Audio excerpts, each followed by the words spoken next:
Hello, everybody, and welcome to the ALGS Year 3 Pro League North American broadcast. We are just 3 weeks in, almost halfway through the Pro League so far, and the action has been spicy in North America, to say the least. We have newcomers that have been showing their colors with ESA, Season, and the Tripods performing currently in the top 20, but then we have some historically great teams like Team Liquid and TSM on top of the overall standings alongside the Guard, and some historically great teams that haven't necessarily performed. NRG, Furia, all eyes on you. Those storylines and more will come through as we're going to have Onset and Gaskin joining me here to call the action all day long. Welcome, gentlemen. How excited are we for the North American Pro League today? Dude, we're always excited, but this is a big week. Like, this is going to be a week which decides a lot for a lot of teams. You mentioned some of the teams that are outside of the spots they want to be in right now. The likes of NRG, the likes of Optic, who aren't playing today, but will certainly be watching. And of course, you know, you've got the likes of Furia as well, who've had a little bit of a slow start. So for those teams who everyone at the start of the season was expecting to be running away with things, this is a big week for them. Yeah, there's so many teams that are going to be trying to prove a point. In particular, if you've been watching North American scrims, you know there's been a little bit of drama between TSM and Team Liquid. Drop spots, who gets a beacon, who doesn't get a beacon. They're going to be fighting it out. Is there going to be repercussions? Is there going to be things that have happened because of what has gone down in scrims? There's a lot to be said for what today is going to look like, and I'm very excited, John. Yeah, you both set the story so incredibly well. Let's take a look at the participating teams and highlight some of the ones that we haven't necessarily talked about yet. You got G2 and Complexity, both looking very good with their new rosters, their pickups in Chaotic Much from the UK and Luxford, respectively. But then you have Dark Zero as well, making their journey all the way from Australia to North America, joining the North American Pro League. I mean, this lobby is absolutely stacked and lined up with so many top teams. Teams like Cloud9, you got to keep your eye out for, and BR Demons as well as a potential dark horse in this competition. But let's flip over to the overall standings for the Pro League so we can set the stage a little bit and let y'all know what to expect and what's at stake. Onset, talk me through it. It's very interesting, the standings, because it is so closely, matched up. Look at the point differentials between some of these teams. You're looking at the Guard on top. Only 3 points separates them and Team Liquid. And then you go all the way down to Cloud9 in 20th place. NRG just above them. One good week for one of those teams. And all of a sudden, this looks so different. That's why I'm saying this is a big week. This is a massive week for those at the top. At the bottom, this is where you can shuffle things up completely. Yeah, Gaskin, any other thoughts here? I think that you can see all the teams at the top and how close it is, right? But there are a lot of teams down at the bottom who we would have not expected to be there at the start of this season. I want to see more from Sentinels as we get into the kind of the second half of this Pro League. Furia, we know what Furia are capable of. We know how impressively they played at the championships. I want to see them step things up as well today. There's just so much room for improvement for a lot of these teams in the bottom half, and those expectations maybe just on the pressure, adding the pressure a little bit too much, John, but we'll see whether things change as we go on to today. Yeah, that's right. And keep in mind, what's at stake? Well, right now, these teams are vying for top 20. Top 20 will qualify for the regional finals, which is basically one more day of Pro League. But the winner of the regional final automatically punches a ticket to the Split 1 playoffs LAN competition against the rest of the international competition. Top 9 after that in overall standings, they will also qualify through from North America. So that's what's at stake for this Pro League. And these teams, of course, today are playing for the 25-point first place finish. We have a couple teams that we highlighted in particular as our teams to watch. Onset, kick us off this time. Oh, I got a spicy one to start things off. It's a man who likes to create a bit of spice himself. I'm talking about Furia, everyone. That's right, his Watson. My question is, has the reintroduction of Watson to the meta nerfed his Watson and the way that Furia like to play? You're looking at what Furia did at Champs, right? And Dan's completely right. They were astonishing the way that they played, just taking fight after fight after fight on the edge of zone and coming out on top the majority of the time. The highest points total overall was Furia, but this season, obviously, his Watson wasn't playing week number 1. He was back for week number 2, but they're now not finding those isolated fights as easily. And I think it's because of the quick rotations we're seeing from a lot of teams, the defensive compositions coming in with the likes of Newcastle and Watson being able to neutralize a lot of what Horizon does best. And that's, of course, what his Watson does best. So keep your eyes on Furia. You're looking at these stats right now. They're not looking great. But like we saw a little bit earlier on in the EMEA region from Gaming Gladiators, they know what they have to do. The question is, can they do what Gaming Gladiators do and win today to put them back up that leaderboards?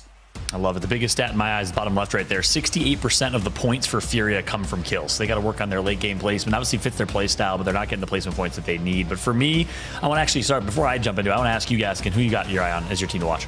I think my team to watch today is going to be Atlanta Premier. They had an incredible start to Pro League in this particular group versus group matchup. They finished second, and they didn't necessarily have the consistency of a top team. It was more the big games they're capable of. And I think when you look at this roster and who they're fielding and how underrated Hill has been as an IGL, maybe it's not too big a surprise to see their names up there in the early stages after this team was formed.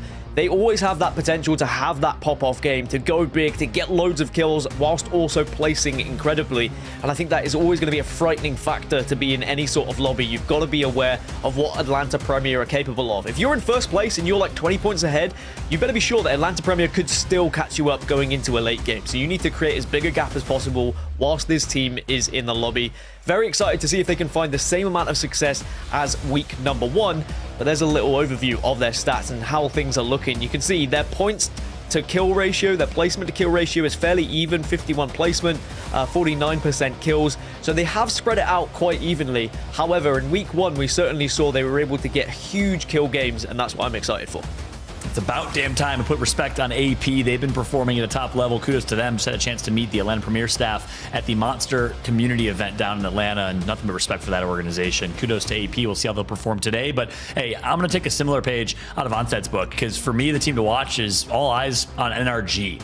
NRG has been performing well below expectations in the ALGS Pro League, and there's been so much discussion, right? They are a top team for a lot of tournaments that are maybe smaller tier tournaments or content creator tournaments. But when it comes to the ALGS, do they perform? A lot of people like to say Sweet's the best IGL in the world. His best land placement is 7th place. Right now, they sit in 18th or 19th place in the ALGS. So I want to see NRG perform when it matters the most. And look, you got to be critical when it's due. And at this point, they pick up Gildersons. They have all the expectations in the world. They are dominating every community or content creator or other tournament event going into the ALGS. I want to see them perform in the ALGS. I think NRG is going to have a massive day today. Expect a top 3 finish from them, if not a first place finish from the boys in black and white. NRG is my team to watch as we, of course, take a look at their stats. And again, abysmal. Very similar story to Furia. You never thought you'd see NRG outside of the top 10 in most of these categories, let alone not even in the top 5. Even, most of their kills and points are coming from placement.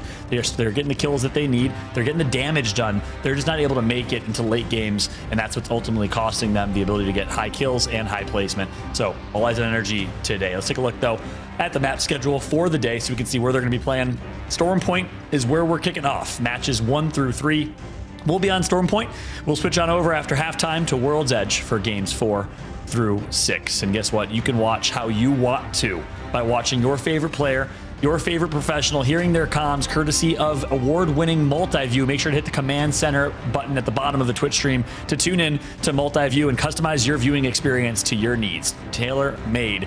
You can watch the broadcast alongside your top 3 favorite teams. You can watch all 3 POVs of your favorite team alongside the broadcast. Watch it however you want to watch it. You can ignore the broadcast. We don't even care. Watch Apex how you want to with Multi-View by using the Command Center feature on Twitch. And all right, I'm going to take a deep breath. That was a lot to walk through logistically. But guess what? Gameplay is around the corner. Before we jump into the game, though, there are quite a few moments in competitive Apex where one single item or weapon makes the difference in the late game. And guess what? We're going to talk about that exact moment from last week's ALGS Pro League, courtesy of our brand new partner to the ALGS. It's WD Black. What's in your pack? All right, gentlemen. So here's how it's going to work. We're going to walk through what item, what weapon, what moment, or what in your inventory made a difference here in last ALGS Pro League. This time, wasn't necessarily a weapon. It was more of an item. Onset, talk me through it.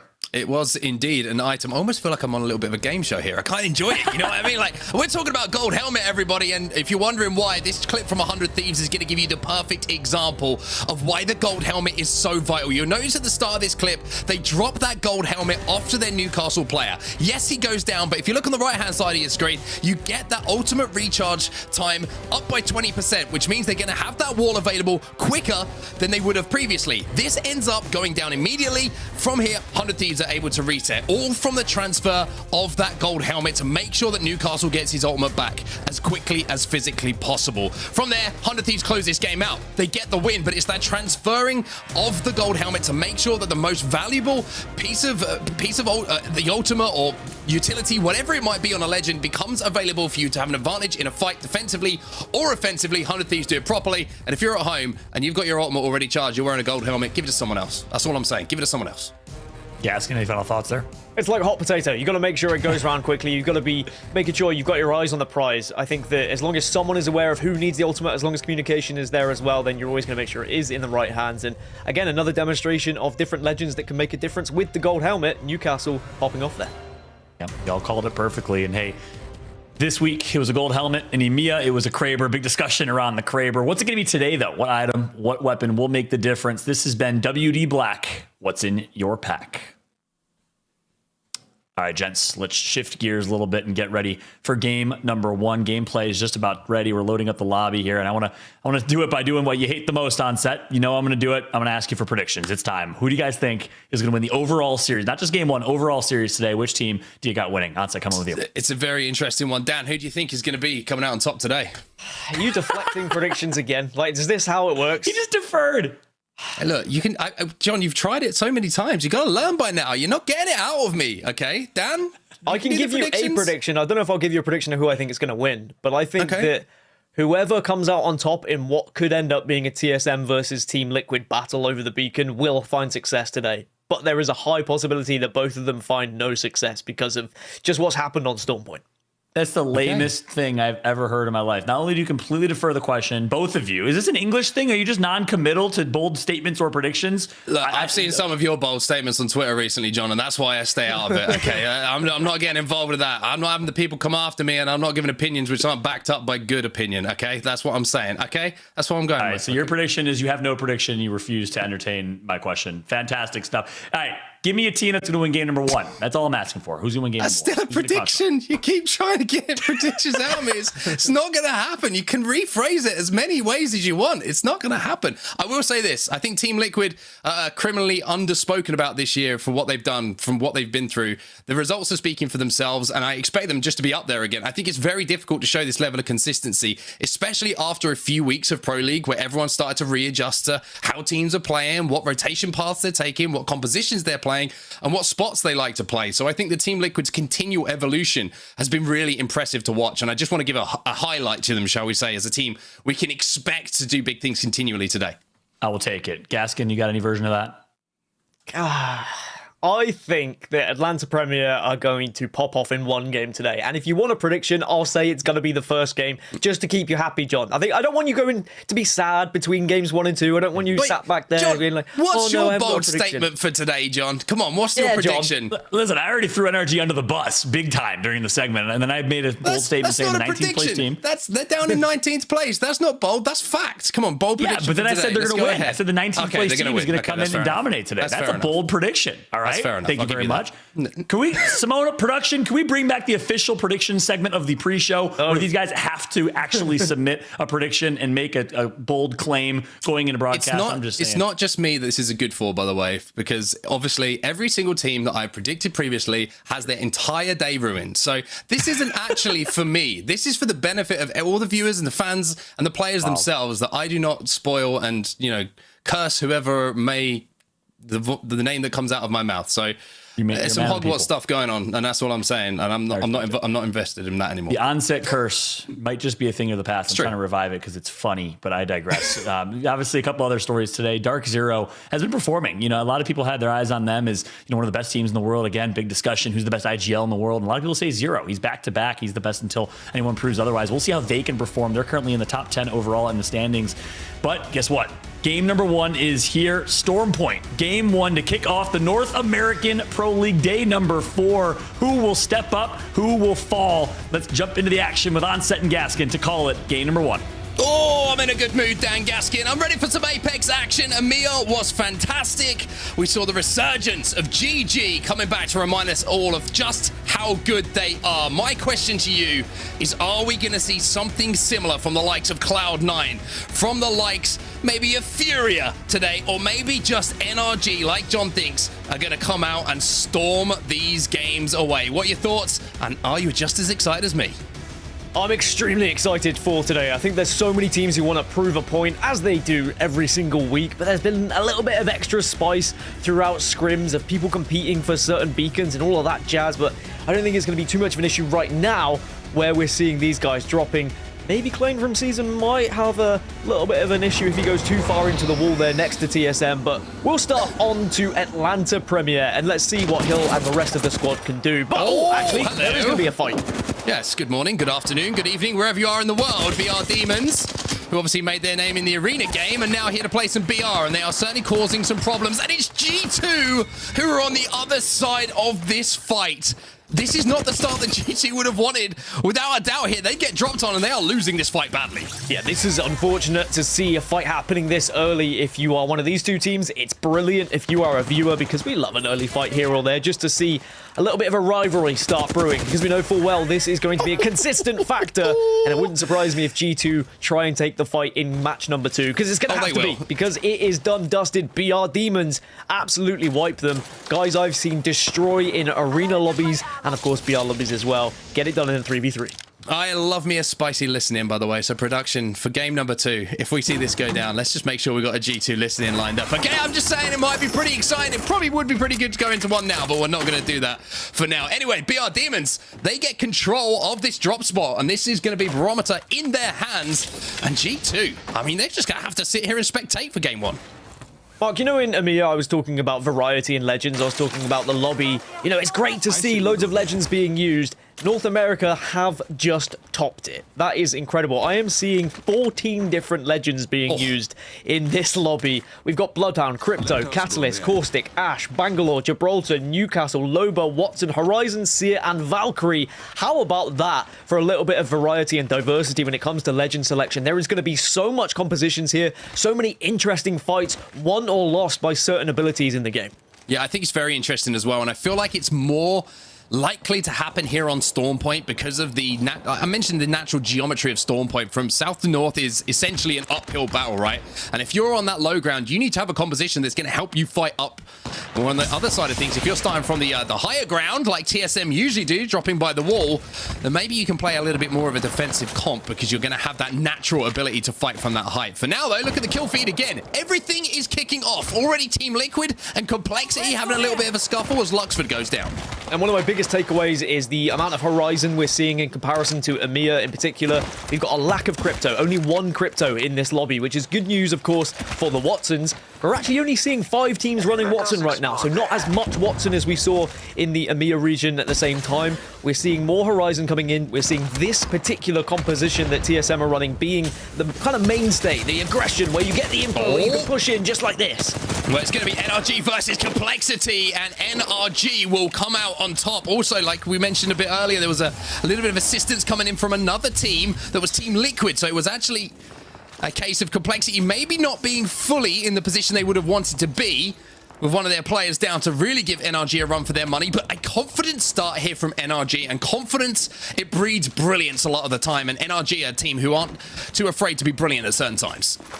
So with all that early action, we've barely had a chance to talk about where this circle's going. I think who cares at this point? They haven't even had a chance to look where the circle's going, these guys, because if you open up your map, suddenly there's a team on your backside. Well, there you go. Production throwing up just at the perfect time. It is going to head slightly west at the moment, but could be very central indeed. A lot of teams banking on Cascade Falls right now. You can see that just collection of color on your screen. Everyone's going to be getting whatever building they can find. And these pros, and certainly we've learned over the last few weeks on set, is they know the kind of algorithm, it would seem. They have found repetition, and they will most certainly be getting into the priority positions as early as possible. I will say this, if I was being interviewed, I'd tell everyone I knew an algorithm, even if I didn't. Just to, you know, just mind games. Just to make sure everyone else was trying to Everyone's wish that they could panicking. Find it. Yeah, exactly. They're spending more time trying to look through code and stuff like that. Panicking, let alone anyone else. Exactly. So, you know, I'm just saying, maybe there is something to it. Maybe there's a little bit of knowledge. Maybe there isn't. Who knows? It's all part of what we call mental disintegration in the sport that I played growing up, which is, of course, cricket, which is completely and utterly useful as a fallback for our North American audience. But now, NRG, they're in a great position at the moment. Pretty much set a zone. Very, very comfortable. Won that fight. Good armors and a lot of ammo to work with as well. So NRG, who needed a good start, the KP on the board, plus the fact, of course, that they've got this building down. They are set up for success here, but they've been set up for success in previous games in Pro League and just haven't been able to convert. Yeah, because the way these compositions are working and the amount of horizons we're seeing, we are getting a lot of teams being aggressive in the end game, taking these priority positions off those who have prioritized it so early on. That's why it is such a risky game. If you are just going to commit to one building, not go for any kills, just kind of tuck yourself away, you leave yourself vulnerable. You've got to be boisterous. You've got to push some shots down. You've got to show that you are a threat. Otherwise, teams are going to challenge you. They'll see you as a weak link. They will see your building as something they can take. So it is all about spreading and making as much distance as you can in that vicinity whilst also putting shots down on other teams. Oh, MPS, they're going to be just playing around this little high ground in the middle of the map at the moment. You can see Pow Pow Madness and the new addition, of course, Shuby, who is officially now part of this roster. I see an enemy. Looking to maybe isolate a fight here inside of the building. You just saw through the lens of that G7 scout, but at the moment they just look like they're set up for success. Don't have really a legend to show presence, so to speak. They do have the Newcastle if they do want to create a little bit of false cover, but Madness on the Loba is always interesting for me. If you want to get center zone, that's where Loba really does become interesting. Stealing away armors from armor drops, stealing away ammo, stealing away all the attachments you need to become that powerhouse in the end game. But MPS at the moment, just set up, just waiting for everybody else to make their moves before they make their next decision. Yeah, and also probably waiting for a little bit of beacon information on some of these sides who haven't been able to get it off drop. And there we go. Now they've just got given that information that it is going to be moving over to Cascade Falls. And that's why we've seen so many teams already move there, because they've already had that beacon information. They already know that it's going to be centralizing around Cascade. And if they know the patterns, if they've played enough Storm Point, which of course they have, they will have seen this finish at Cascade Falls 1,000 times. So now for those who hadn't got that beacon information, you've got to make one of two decisions, right? You can either move very, very quickly and hope that there's still space for you, or you just have to fight off the other teams that are around you. Well, here comes the push now from Fury. A lot of questions about this roster and the way they've been performing. The Black Hole's going to go down on the edge of the building, looking to create space maybe for an opening. And there's the damage coming in as well from that Arc Star from Pandas, trying to take some good angles using those Valkyrie jets as his Watson goes in and throws some big, colorful numbers up himself. Going to be surely a wipe here. Yes, E8 get eliminated. Furia have done what Furia have always been able to achieve, and that is a very quick and successful 3v3 fight. I cannot stress how important it is you finish your fights quickly in these kind of lobbies where people will punish you if they are elongated, right? If there is going to be even just a scrap of a chance of picking up extra KP, people are going to push you if they are in the vicinity. So you've got to finish them early, and very successful push there from Furia. Well, the interesting thing for me, as I said, has Watson nerfed his Watson? The answer after the first fight of the day is no, because that team had that building on lock. They had the gen down, they had defenses down, and they did not even really scratch Furia. So they're continuing their playstyle that's brought them so much success. And sometimes I think that's important to do as well, Dan. If things don't go right initially, you have to go back to what was bringing you the success. And sometimes it's just the simple decisions. It's a communication issue more than something a little bit deeper. I mean, just by winning that one fight, they've eliminated 20% of the Watsons in the lobby. So that's a good start, to be honest. Of the five, you've got rid of one of them. And if it is going to be a slight nerf to him, the more you can get rid of as quickly as possible, the better chance you're going to have at winning this game. Because, of course, when we get to the later stages and we're in those buildings, we're in the tight Cascade Falls area, those Watson fences could be really tough to try and break past and really tough to try and push those teams that have set up early, especially with a lack of cryptos as well. Only one crypto in the lobby that could actually be an important factor here. Imagine one crypto gets to that endgame mark and manages to pop the EMP. That could change everything for those teams who are able to set up early. It is very, very true indeed. Obviously, that EMP, like you say, has such a big effect on those Watson fences and the gens that are down, the shielding, everything basically just gets a little bit of a problem presented to it by the EMP going off. But TSM at the moment playing the very, very northern tip of this circle and just making sure that their backs are clear. And because you can see Reps is going to be the man responsible for that, using the heartbeat sensor now on Seer. And the interesting thing for me is I think a lot of this is actually based on other teams rotating late through zone that we've seen in North America. They're very wary that even though that zone is closed, the fact that it's only zone 1, 2, whatever it might be, they know there's still the chance that there is going to be a team who's just popping a few med kits, popping a few syringes, and looking to make the late moves. So TSM playing this one extremely carefully. And we've already seen, not just in today's broadcast across EMEA, but also the previous weeks, how important just a few kills could be. That could be the difference maker between first and second on the overall leaderboards, just getting those extra 3 kills. We'll have to see if any of those stragglers are caught, but as we look at the mini-map and we get to see that zone even more, it's difficult to tell where people are just by how many names you can currently see on your screen and how congested it is, excuse me, in Cascade Falls there. And if you have to imagine, if from an overhead, Mark, it looks that congested, imagine what it looks like when you try and arrive. Oh, yeah. It's not going to be fun. I love Luda there, by the way. He's doing exactly what I do when someone's telling me to sit in a building in ranked. I'm just like jumping around going, oh, please give me something to kill. Please give me something to do. Make this game speed up a little bit. But Tripods, they're on their way forward as well, right on the edge of zone. And it looks like they've had to change their decision because you can see that they're already being held out. They're going to take this time to kill a few of these nasty what's the exact term? I know it's arachnophobe if you're scared of arachnids. Is that correct? The family of spider? Is that right? You are killing some spiders, Dan. They're killing some spiders to make sure they have the resources to rotate. I mean, I hate spiders, but I've never really looked up the name as to what it is. You're an arachnophobe. That's what it is. I've only been called that once in my life, and I was very upset. But now here we are. As you're bringing back all these core memories that I never wanted to approach ever again. I try and avoid these areas of the map. Get away from spiders. It makes my life a lot better. As Tripods seem to be doing the same. They are going for a hard old flank round at the moment. They are going to be going as far around as they can to try and avoid that team that potentially was holding them out.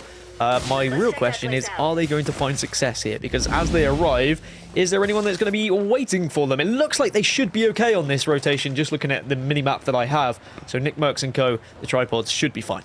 Yeah, and Tripods, I was going to say, maybe a little bit disappointed this time they don't have Sentinels in their lobby. Of course, we saw that contest going down game after game after game, and Tripods came out on top most of the time that we did see that, and I enjoyed the... So we say the choice words that Nick Mercs was presenting to them as well. And if you want to go back and watch that from his POV, I encourage you to do so because it was a lot of fun to watch indeed. But TSM now, they're making their approach to the next zone. You can see trying to just once again inch their way and keeping this high ground. That's something that they're trying to keep in mind for every single fight, making sure their back is clear and just inching down to make sure they have that height advantage. TSM in a great spot at the moment, you can see here. G7 Scout and Car in the hands of Reps as well. Lots of light ammo to play with, but no targets to really think about some KP. Yeah, it's going to be down to TSM and Dark Zero in the northern side of the circle right now. They very easily could collide as TSM move in. They might be able to coincide just on the kind of other side of the river from one another, but you have to imagine that vicinity, there's going to be someone who's vulnerable to shots, someone who goes down, and inevitably there will be a push off the back of it.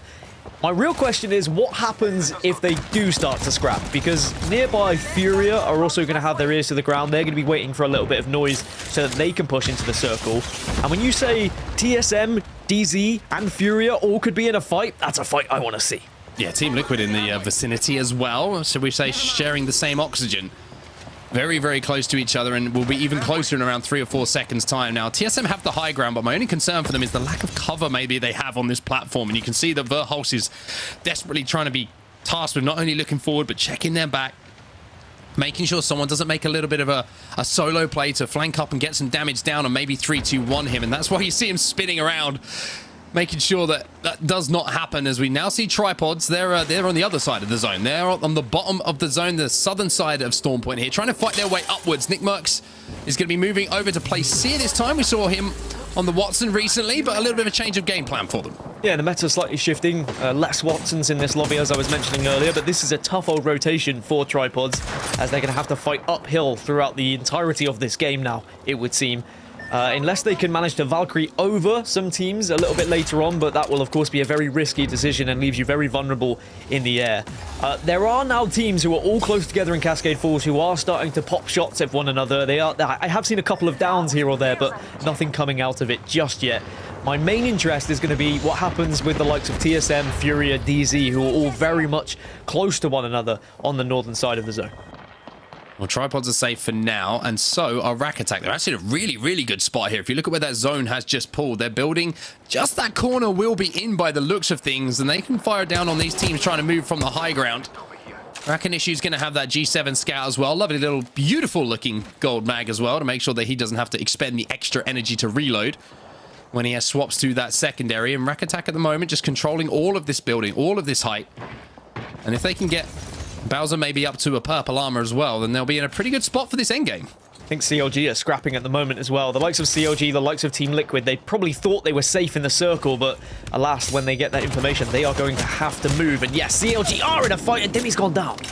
And it's Shubi He's going to get that first knock. So ex-CLG members versus current CLG jersey holders is what we find ourselves in right now. Nano's going to take some damage. Nano on the Gibraltar, not going to be able to get out of here. It's all down to Mamba on Caustic.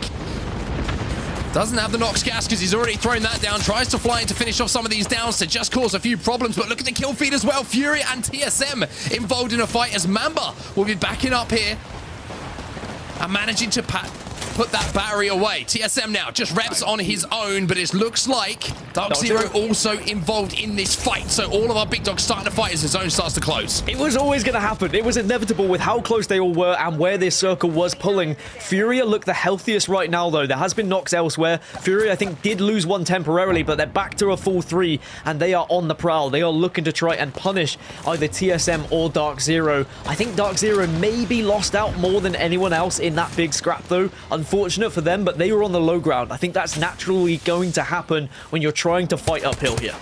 Well, Verholst is going to be finished off, so TSM now down to 2, but I swear every single time you see Fury on your screens, all of them have red Evos. They do so much damage in these lobbies. The only thing that kind of stops them doing damage is when they run out of ammo, and that might be something which might be somewhat of a concern for Zeratrick. You saw the Vault only had 40, 50 bullets or so, but now they've decided they've got the numbers, they've spotted out a duo. They're trying to push on this, but the Watson fences are slowing this down just a second. Yeah, Dark Zero are the team under the bridge, and Fury are looking to try and finish them off and take them out of this lobby as Pandas doesn't miss a beat, and all he has to do is back away, get that initial damage. Does need a little bit of help. This could open things up for TSM potentially, and maybe they'll look to try and pounce, but no, TSM get eliminated. Dark Zero also go down, but here comes the 4th, the 5th, the 6th party as Fury are trying to stay alive. And we're seeing a Catalyst in the lobby as well. His Watson is dipping and diving and dodging and squeezing every single part of his body to make sure he doesn't go down. But Furia will be eliminated, so we're down to 13. And in the last sort of 20, 30 seconds, we've seen some of the biggest names in Apex fall. And as you say, and as we pointed out earlier, 1 Catalyst in the lobby. We saw 1 Catalyst in EMEA for 1 game. Maybe we're going to see some more Catalyst action on our screens. I'm very excited for that prospect, hoping that it can make a real difference in this final circle. The amount of vision you can take away from other teams with her abilities is insane. As Team Smiley at the moment, they are on the very edge of this circle, but they know there's a team below them. This is not going to be comfortable rotation for them whatsoever. Team Liquid in the kill feed as well. You can see Vayne has been knocked down and finished by Nocturnal. ESA also involved in this endgame as a knock comes in from Phony to take down Reeds from the BR Demons, but Team Smiley right now, they're looking for the opportunity to strike, but Gambit missing a couple of shots, maybe giving the position away now. Has to reposition, has to try and get some damage down, and Team Smiley, as they get into this fight, let's jump into a listening right now, presented by WD Black. I got scanned out of it. Let's try it. I just got fried around the corner. It's the other.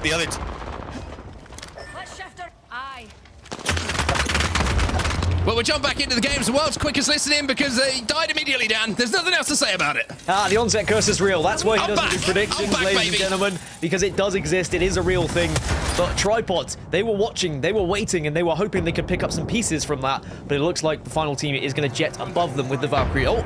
As we go now to the central circle, to where the business end of this game is going to happen, right? All of these teams on set who got to Cascade Falls, they set up shop early. Now there are only 2 buildings that actually are still within this circle. Everyone else is going to have to come out of their hidey holes and is going to have to fight tooth and nail to try and survive here.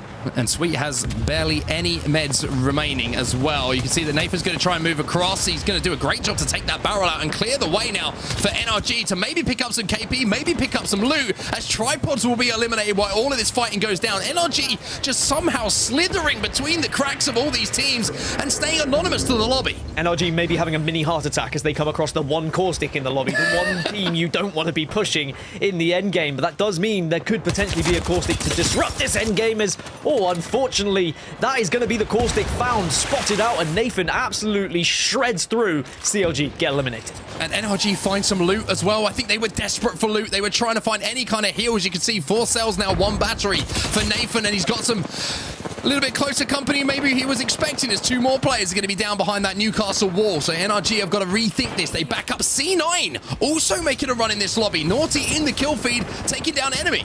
Yeah, C9 and Atlanta Premier, they are inside the building or around the building. They are 2 of the teams that have been there for so long. But now it's time to come out. Now it's time to actually try and get within this circle. Because look, in 14 seconds, this is going to start closing. We have 7 squads still remaining in this last circle. This is going to be absolute mayhem. Every nook and cranny is being held by someone right now because there's such little space to play outside of these 2 buildings. Well, let's jump into a listening right now of NRG as this end zone approaches. It's presented by WD Black. I'm breaking We're still in here. We're still in here. I know. It's walking in late. Above us. Careful, on a roof, on a roof. Yeah, Crouch on me, crouch on me. Play the circle thing on me. Play the circle thing on me. Like on the ramp right here is good. On the reef's looking. I'm in zero right now. I'm in zero right now. After my back. Zero thing. I'm in thermite. I have a partial armor swap. I'm coming down low. Just crouch on me, crouch on me, crouch on me. I have another armor swap. Yeah, the roof team is just griefing. We're fine here. Moving again. Roof team can't peek that anymore. The shield underneath is going to be the next issue. I'm trying to shoot back suppress fire. Out of fields for shields. There's a team in front of us. I queued them. We got to shoot underneath the building. They're on my queue. I'm dead instantly. Holding my knock. Roof is still looking. Reef might help you here. I'm playing my knock.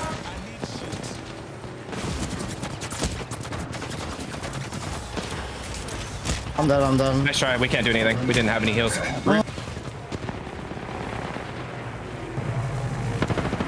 Well, NRG make it into that top 6 or 7, but they get taken out. Just had no heals to play with, Dan. And loot is such a valuable thing in these endgames just to survive. I saw a couple of Catalyst abilities coming out there as well. Very much going to play a part in this final circle. 4 squads remaining, and Season are one of them, but they're down to just 2. So many weakened squads at the moment. Cloud9 get eliminated as well, and suddenly we're down to 3. And look at all the vision that's been impaired, but Team Liquid want to get involved. They want to be able to use this castle wall to their advantage in this last circle. They can also isolate this duo on the right-hand side thanks to the ultimate coming in from Catalyst as well. But also, it means they could jump from behind the curtain and cause some problems here. Team Liquid might be falling down, sights takes to the sky, but he's just delaying the inevitable. Season will now move in. Liquid out, and it's Karasuno who move in for the win in game number 1. And with all due respect, nobody saw that coming. Catalyst gets a victory in the first game. That's what we wanted to see. Finally, we get on the live patch. We get to see Catalyst in action. The amount of vision that was impaired there right at the end for all those teams made it so tough for anyone to work with. It was so tough to get any vision. Yeah, absolutely ridiculous. That end game, like you mentioned, such a good legend for cutting those end circles in half and then just kind of jumping out, surprising your opponents. And that's exactly what we saw in those final moments. Plus, if you get a little bit of that sticky stuff down on the floor, trust me, you can't move through that too quickly without taking a bit of damage, and you become somewhat of a sitting duck. So an amazing performance in that end game. And like you say, I'm just as excited as you are to see Catalyst. It's almost as if they've been waiting for the patch to be moved, right? And just saying, we've got something up our sleeves for you. Catalyst, it's going to make a difference here. Yeah, just waiting for that right moment. And I think you will completely hit the nail on the head. You could very easily just sit behind that kind of Catalyst wall, right? You could just be wait for those other 2 teams to fight. But rather than maybe leaving it in their hands, allowing them to potentially win that fight and shield up, you be proactive about it. You go for the surprise attack. You push them when maybe they think you probably won't, and you just play to try and secure top 2 at the very minimum. I just love that we're seeing these new legends make a difference in the final circles. I love the variety of legend selection we just had in that first game as well. What did I say, 12 or 13 legends that were in play? Like, that's insane. That's so tough to try and navigate when you've got to think about all these different legends that could play a part when you get to the end game. Yeah, I love it as well. I mean, it's just great to see, like we mentioned, teams be willing as well to change something, to be a little bit unpredictable with their legend selection, because how many times throughout the lifespan of Apex Legends have we always talked about, if you're running something in a lobby that nobody else is, sometimes it almost becomes overpowered just because there is no counter to it. So to see Catalyst in action has been very, very interesting for sure. We'll have to see if the success, of course, does continue as we get through these games. But again, I think a lot of the early game and the middle of the game was dominated by Furia, just taking so many fights on edge, Dan. Yeah, I think that when you look at what Furia did and the way they played the game, there was a slight worry that maybe Watson wouldn't allow them to do so. But as soon as we saw that Watson team get taken down by his Watson and co, we knew full well that Furia were going to continue to play their aggressive playstyle. They were going to continue to run through this lobby, especially on Storm Point. We saw it way back in the ALGS champs as well. Like, that's what they want to do on Storm Point. They want to push the narrative of, we're not going to allow people to slow things down. We're going to keep pushing. We're going to keep being aggressive at the right times, and it did pay off. Also, shout out Tripods. They had such a difficult rotation, and they managed to get through. They managed to get in the circle, and they were a complete nuisance. But eventually, the circle pulling away from them made sure they weren't going to have an opportunity to really get too far in the game. And then for the likes of Cloud9, NRG, who were in this final circle, this was utter madness, by the way. So difficult to try and navigate, so difficult to try and communicate with your team. And ultimately, it can come down to how much meds you have. And NRG, they ran out of theirs, and that's why they lost the game.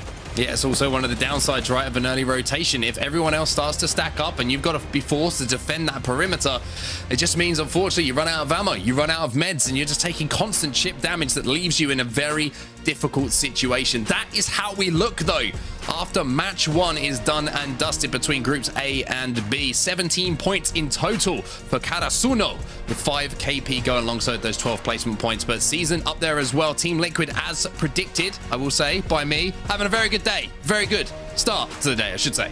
Did you have, was it a prediction though? I'm not sure we can title it as a prediction, considering you avoided as we go through the day, if they stay up there, it's becoming more of a prediction, put it that way. That's not how it works, but sure, I'll let you have it because I think it's funny. Anyway, the bottom half of these 10, we are going to see teams that were eliminated earlier. Of course, G2, they were dropped on. They didn't have the best of fights. I'm sure we're going to see a part 2 to that story. TSM couldn't navigate their way through the mid game. They had an alright position on the north side, but in the end, they collided with the likes of Dark Zero. Furia were also there as well, and TSM just got shut down. Interested to see what happened from their POV. Shout out Furia, though. They may have not got the placement points, but they did get 7 kills, and that's what Furia has always been about. And that's why they're in 7th place overall. As we look at the series results, this is your overall standings after game number 1. Karasuno on 17 points, Season just in behind with 16. But Esports Arena as well, quietly going about their business, managing to rack up 13 points. But I think the biggest kind of group I'm looking at here, Dan, is 5 to 8. You have C9, Tripods, Furia, and NRG. All teams we've had our eyes on. They're in a very similar group, and all of them with a solid start to the day. Yeah, I think that when you look at where that circle ended up and the teams that actually rotated super early to get into those buildings, you've actually got to credit the teams who had to kind of traverse across the whole map and still got into that final circle, right? Because it was so difficult turning every corner and suddenly someone's on a hillside, someone's peppering you from the river. There was just too many angles you were being shot from. So if you were able to rotate in via Valkyrie Ultimate or just walking up, you've got to be proud, because ultimately, yes, Apex Legends is all about fighting. Yes, Apex Legends is all about skill, but rotations are so key and so difficult to try and navigate through circles like that. Amazing stuff. Well, it's going to be the game of surprises. I think game number 1, Karasuno taking home the win, and Catalyst as part of that winning formula. It's time for us to go to a break now, but when we get back, game number 2 is just around the corner.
WD Black, the official storage partner of the Apex Legends Global Series.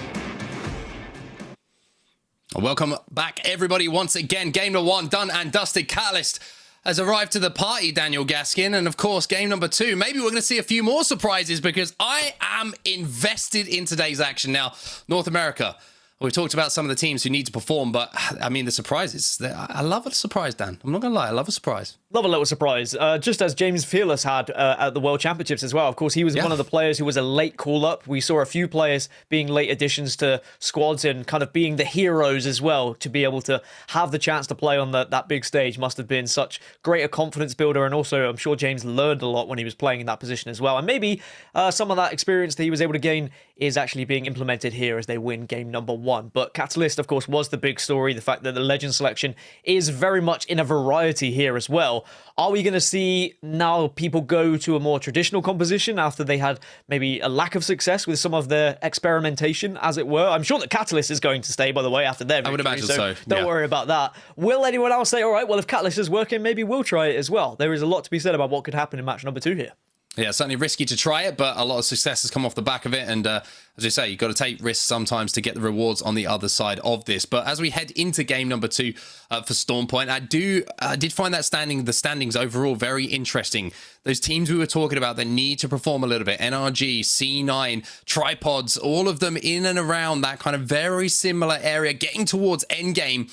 But once again, just maybe missing a little bit of that magic sauce to close things out, that final decision not quite going their way. It's crazy how one decision or one kind of call from your IGL can change things. Like, it's so tough, I think, as an IGL, because it comes down to that decision. Sometimes it can be a 50-50 call. You either could end up winning that game, or you could finish in 7th place and not get any kills because of it as well. It's so tough for these IGLs, and I think you joked about it in the EMEA broadcast, but we need a support group, I think, sometimes to try and keep these guys level-headed, because for me personally, if I was to make a call and for it to be wrong, I would feel like that was my fault. You are letting your own team down, or I'd feel like I was letting my own team down. So you know that these IGLs go through it all when they're living and breathing Apex Legends. That's why you need good teammates that are going to back you up, not only with your calls in game, but also out of game saying, hey, I think it was the right call, just unfortunately it didn't go our way on that particular day. And sometimes that's how much it can come down to in lobbies at this caliber with this many good teams that are also making those decisions.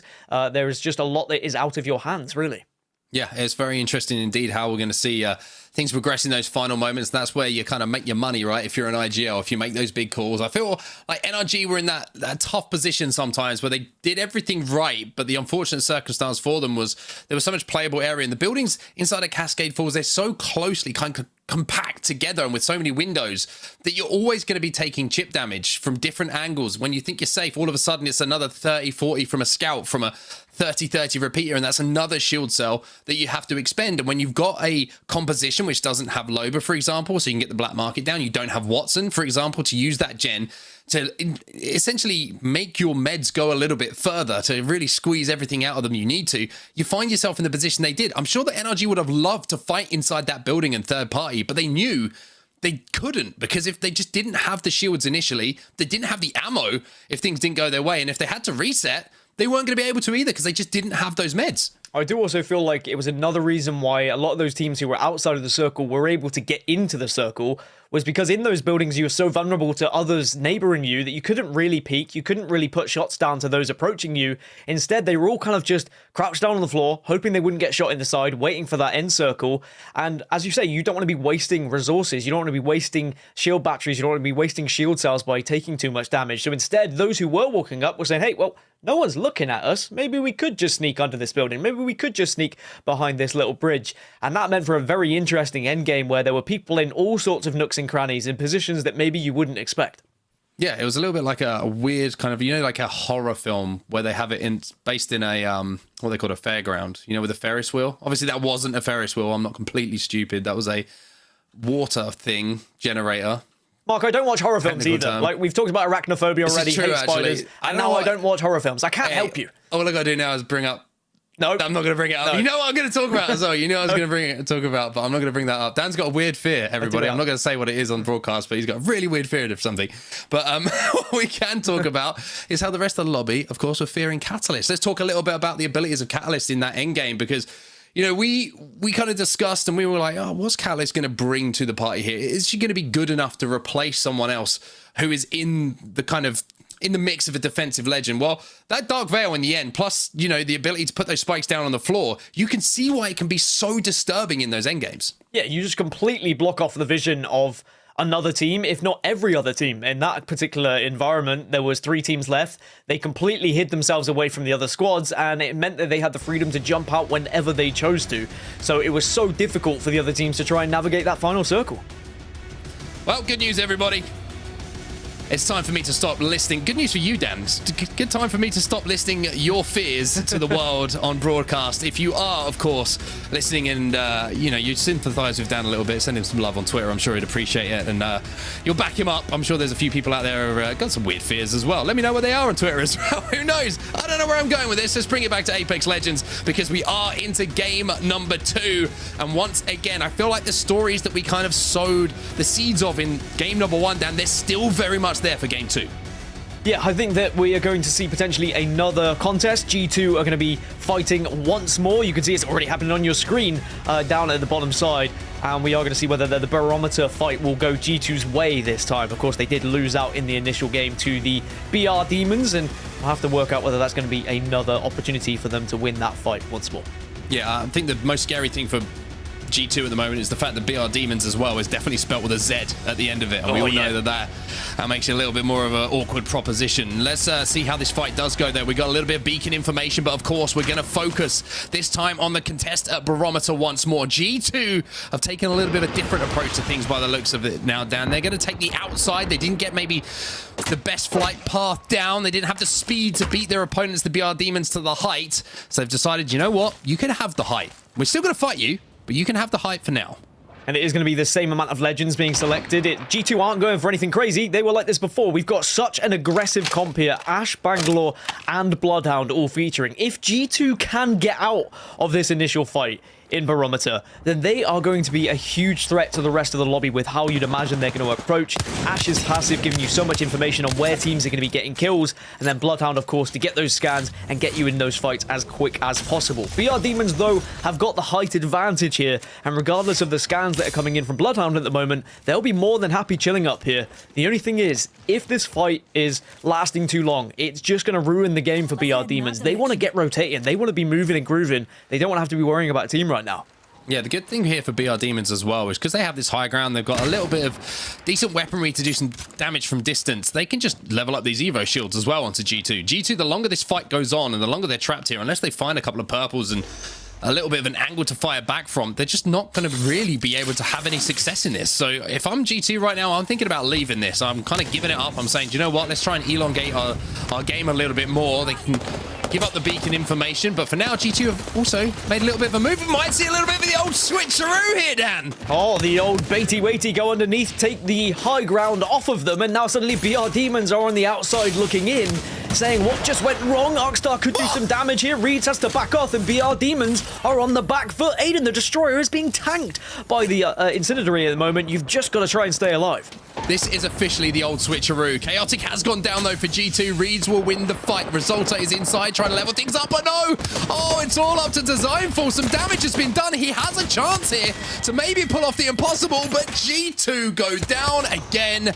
Extra bullets exchanged into the death boxes as well. Complexity run into Team Liquid once more. It looks like their rotation paths are crossing very heavily at the start of games 1 and 2, and Luxford has been the one that's kind of knows that the best. Yeah, I think with this circle and where it's going, this was always a possibility that these two could clash. Speaking of clashing, Dark Zero also involved in a fight on their rotation, but again, it's Team Liquid who are on that side. So 3 teams at the moment all meeting in the same area on their rotations, and it is Team Liquid who go down. Dark Zero get those final shots, but now Complexity wants another bite of the cherry. Oh, maybe this wasn't the time to do it, though. Monsoon's going to have to do something magical, and he cannot do it. Dark Zero hold firm, and now they can finally breathe, I imagine, for just a few moments. But I mean, what a start to this game, Dan. Everyone is just playing, I don't know, recklessly almost at times. Again, I think it's because everyone's seen this circle, even though it's going to be slightly east of Cascade Falls. It's another similar circle where it's kind of central in the map, a little bit north, if I had to say something about it. But all those teams who are kind of surrounding Cascade Falls, they have just moved completely early, and that meant there was an absolute collapse in the same area from everyone on their rotations, and you wanted to beat the other teams there, but unfortunately they all moved at the same time, and that's always going to be a possibility as well. You can't expect people to be slow on their rotations and looting when it is going to be a zone so close to you. I'm sure that Tripods fans are watching for a second there and going, oh, no, Nick Merckx, he hasn't disconnected, has he? No. That is what it looks like if you are trying to get a sight off of one of your guns as a controller player and give it to someone else. It is a horrible thing to go through, and you look like...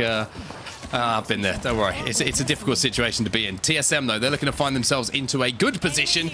A little bit different from what we saw in that game number 1, where it did feel like it was a difficult game for them the majority of the time, but they're in a pretty similar position to what we saw last time. Obviously, with that circle moving the way it has, it's a little bit more room for them to play with, but overlooking Cascade Falls now, they might be able to isolate someone here. Good shots coming in from Reps, but just missing a few with this scout. Flesh damage is going to be enough maybe to get that knock.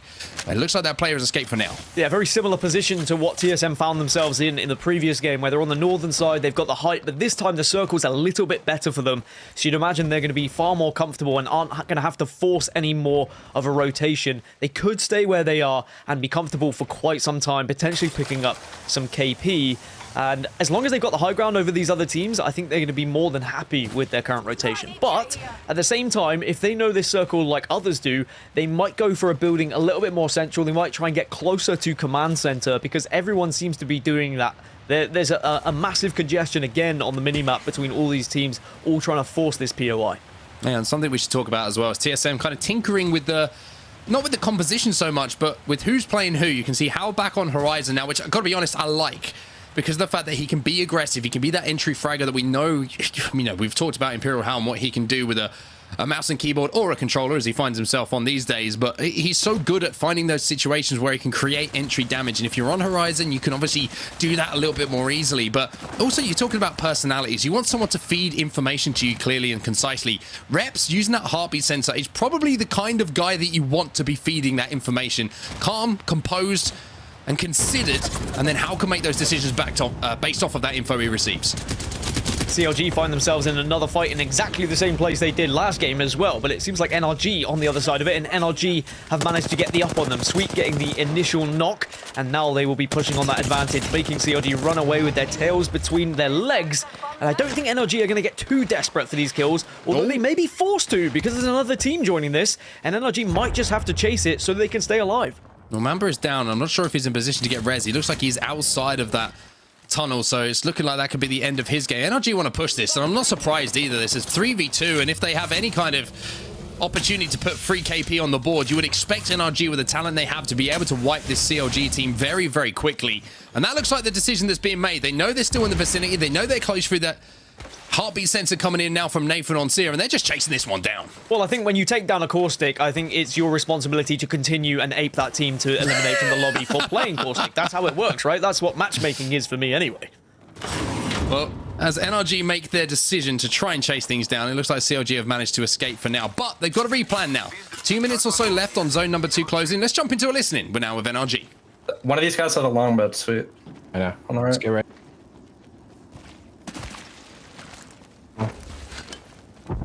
Back ammo. Anyone have a syringe that can drop me? I have 2 medkits. Yeah, I have 4. I can drop you 2. Well, I'll just drop you 1 if you only want 1. All right, look at the zone shift. We should move back up into Cascades and play from here. Head in that direction. All right, we don't want to die making the exact same rotation though, so let's scout it out properly. To my left. To our left, No, to our it's the duo. left. It's the duo. It's the duo. Let's kill them. Can we walk out this way and try to kill them? Yeah. I want this KP. They're gonna try to balcony most likely here pretty soon. They're hard hugging the mountain. They're not gonna be able to get away here. They're not gonna be able to try to get their bubble early. I'm gonna shot in the back. I got the bubble down. The Balk is kind of like in a weird position. I think we might be able to kill her. Okay, she's crossing. 60 on the cross. 100 on her. 1 HP Balk. Literally 1. Literally 1. She will not have time to stop healing or stop to heal. Push this. I don't know where the Gibby is. He's gonna be above. Gibby's gonna be top left at the wall. We need to focus the Balk. She's gonna be down in the water. She's over here.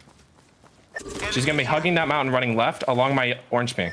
Right below me. She's right here. In the water on the low ground.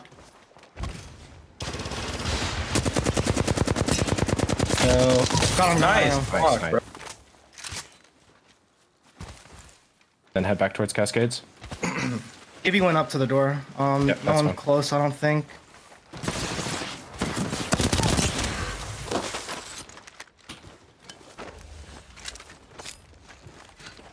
I got another bolt. All right, let's go.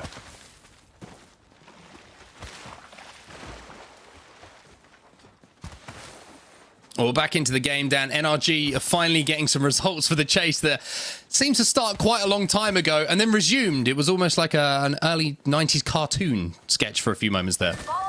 It was, really. They were going so far out of their way to try and secure those kills. Nano did survive, though, and Nano actually probably can come back and get the banner and maybe res a teammate or two here. So this is not the end of CLG just yet, but NRG do secure that extra bit of KP, which we know could be important. But now they are so far out of this zone, and when they come back to where they originally were, Season are waiting for them. So this is not going to be comfortable for NRG now. They're going to have to take a fight if they want to get in the same position that they were residing in previously.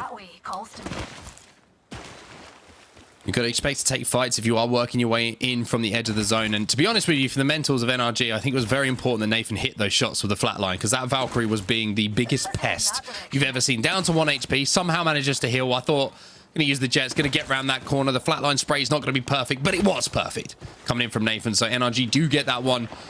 KP to their name. You can't take that away from them, but also I think just for the mentals to make that chase feel worthwhile was always a good thing. But here's the team you were talking about, Season. They're going to be on the edge. Mr. Hakulo, Kenny, and Klein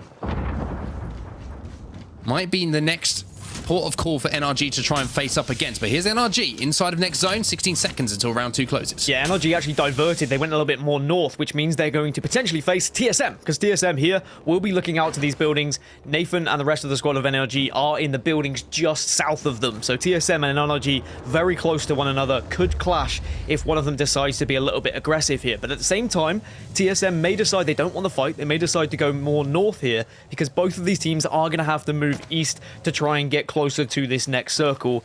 And it's tough for TSM. They're on 0 points at the moment. They didn't really win an engagement successfully in the first map. You want that confidence builder. You want to win that initial fight so you can start to do what we've seen so many times from TSM here.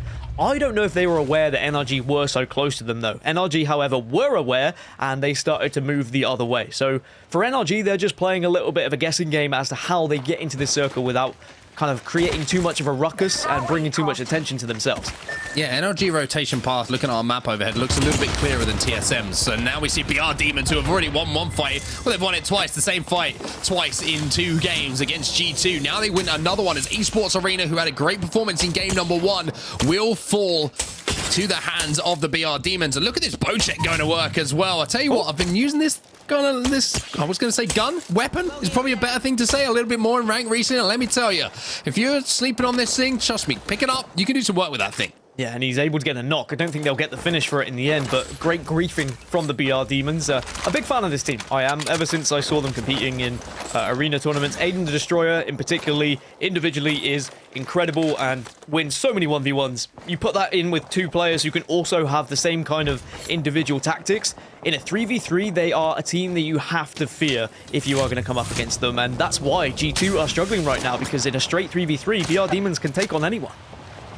You can see the TSM are having a tough time getting inside of the zone, and that's because they're being held out at the moment by Dark Zero, the back-to-back LAN winners, holding out TSM, who have got a couple of LAN wins to their name, of course, over the years. How's going to make the move up, trying to do a little bit of scouting here.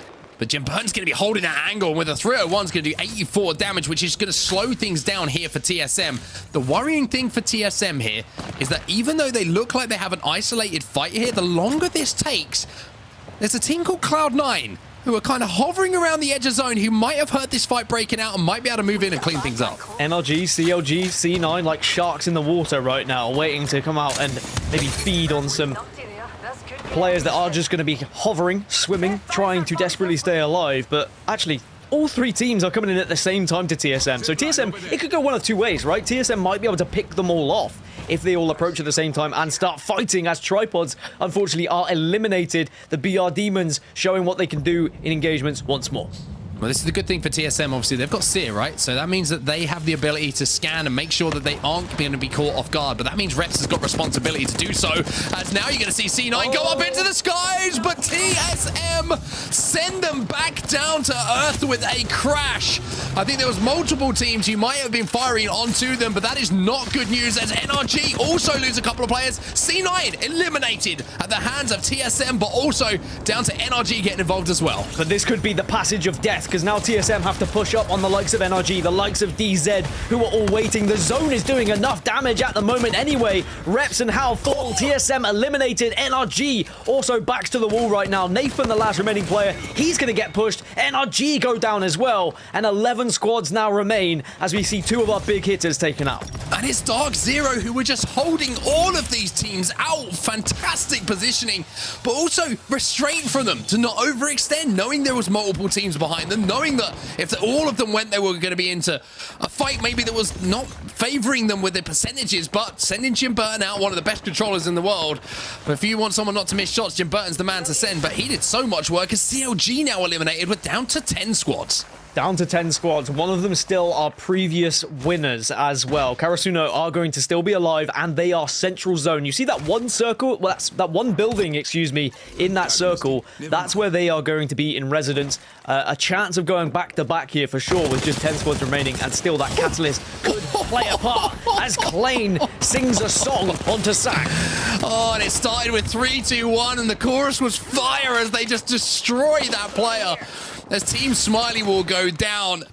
Season with the cleanest kills you're going to possibly see in an Apex Legends lobby. And look at the position now they've got. They can use the wall from the Newcastle previously to cause some problems themselves. But now you're going to see problems for them. They have the black hole, excuse me, coming in. Hakulo's going to go down, and now it's down to Kenny and Klein, but it looks like they might be in a rough spot here. In a rough spot, but Kenny and Klein have been in rougher spots before and still come out on top. The smoke is going to help from Bangalore here just to stop the vision from the other teams, allow you to then surprise attack like this. Great damage from the Vault. Need a little bit of help, though, from Kenny now. It's going to be all down to him with the Scout, and that's not the best weapon to hip fire with. Season get eliminated. The BR Demons win yet another engagement, but it's not over yet.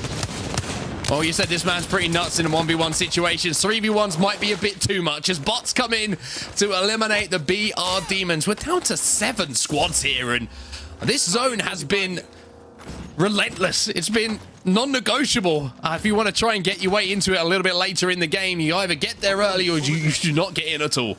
Yeah, as we got closer, as it pulled closer to Stormcatcher, it became less likely for those teams on the west side to have any sort of chance to get in.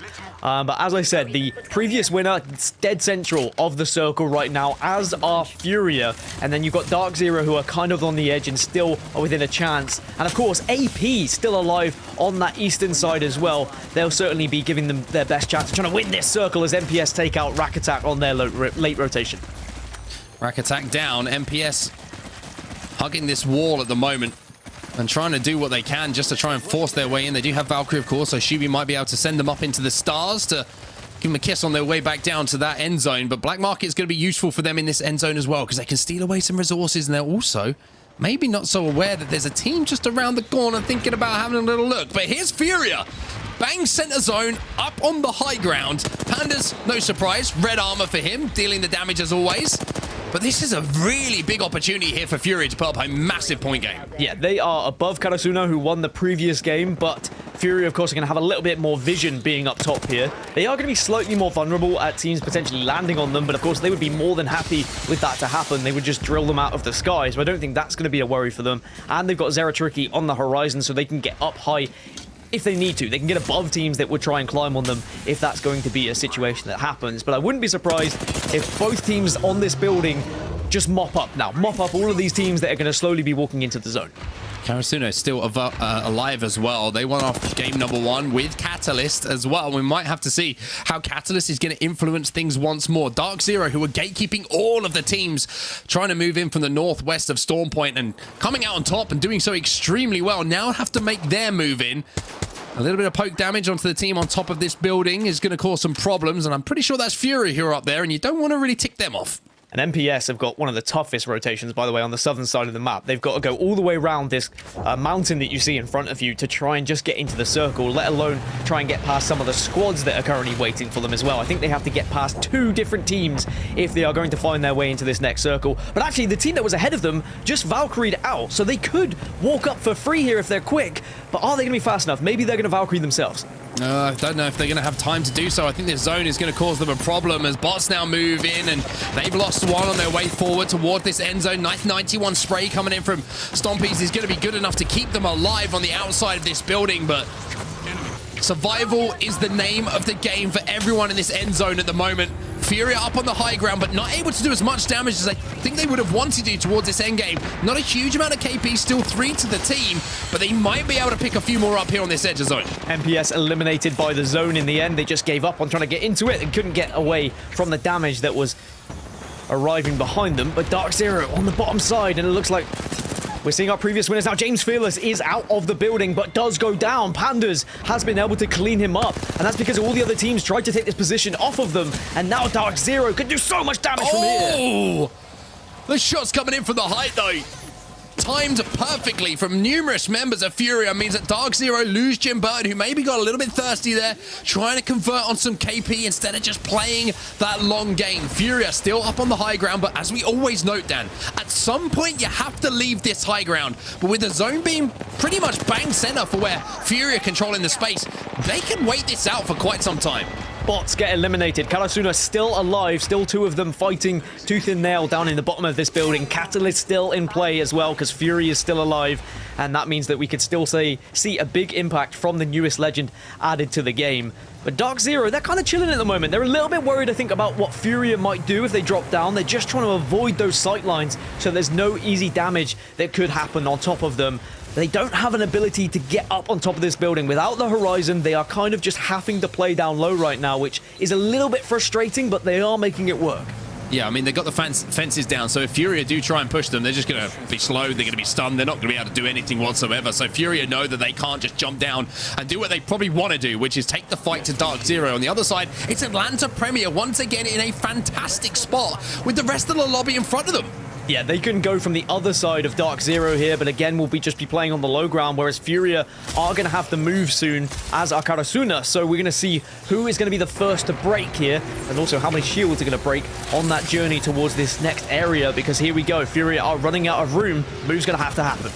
Well, they're going to ape someone. They're going to ape him soon. Pandas gets absolutely turned into shredded cheddar as he goes down to the ground. His Watson's trying to do what he can to survive, but now Atlanta Premier, all of a sudden the KP present themselves. Karasuno, our game 1 winners fall as Atlanta Premier now find themselves up against DZ, and this could be one of the final battles for this game. Should be as well, but Atlanta Premier have lost 1. Suddenly this isn't as easy as maybe they had have thought. 2 teams now remaining, but I think this is just going to be a 2 versus 1. It's about just cleaning up. Shields will play a part, but Atlanta Premier have got their victory. I thought it might come in game 1, but no, it's game 2 where Hill and the rest of the squad are able to pull it off. Once again, Dan and I show we are the kings of predictions. Kings of predictions, baby. It will be Atlanta Premier who take game number 2 here, and the underdogs at the start of the season certainly starting to show now, Dan, that they are someone to be taking extremely seriously. Hill once again getting his team into an amazing end game position with the rest of the lobby in front of him. And like I say, we always, we like to talk about IGLs and what they bring to the game, but you can talk about the best of the world, but underrated, you cannot say that Hill isn't one of the best underrated IGLs out there. The amount of success he's had with different lineups is just ridiculous. And speaking of IGLs and lists, let's bring back Fallout to talk about what we just saw, because Atlanta Premier, they, once again, it's gone beyond surprising at this point. They deserve to be where they are, and they're showing that with the performance that we just saw in game 2. That's right. A big game 2 for Atlanta Premier. Karasuna shows some consistency with the top 4 finish, and Furia makes into the top 3 and frags out as well. I'm excited to see the standings, but for now, we'll say goodbye to Dan. Give him a little bit of a break. Onset and I will cast the next game. And let's bring Onset back for the discussion here and post-game analysis as we take a look at the highlights there from game number 2. You hit the nail on the head, though. It's AP on top. But any other key storylines for you from that one? I think Furia have looked really good, and every single time we seem to see them sort of, let's say, a third of the way through the game, one of them's got a red Evo shield already, which just shows they're outputting damage onto different teams. And that's just such a scary thing to know there's a team in the lobby that is always putting out a huge amount of damage. It means the longer the game goes on, the more likely when you get into a 3v3 with them, they're going to have all red Evos. And that just makes it so much more difficult to fight against. So I think Furia putting up a good point game there is very important for them, as it was in game number 1 for them to get towards that end zone. So they are performing. NRG, though, and TSM, both of them been very slow. And NRG, it's more of a concern for them because TSM have obviously had some good weeks before. So, got 4 games left, NRG, and it's time to go.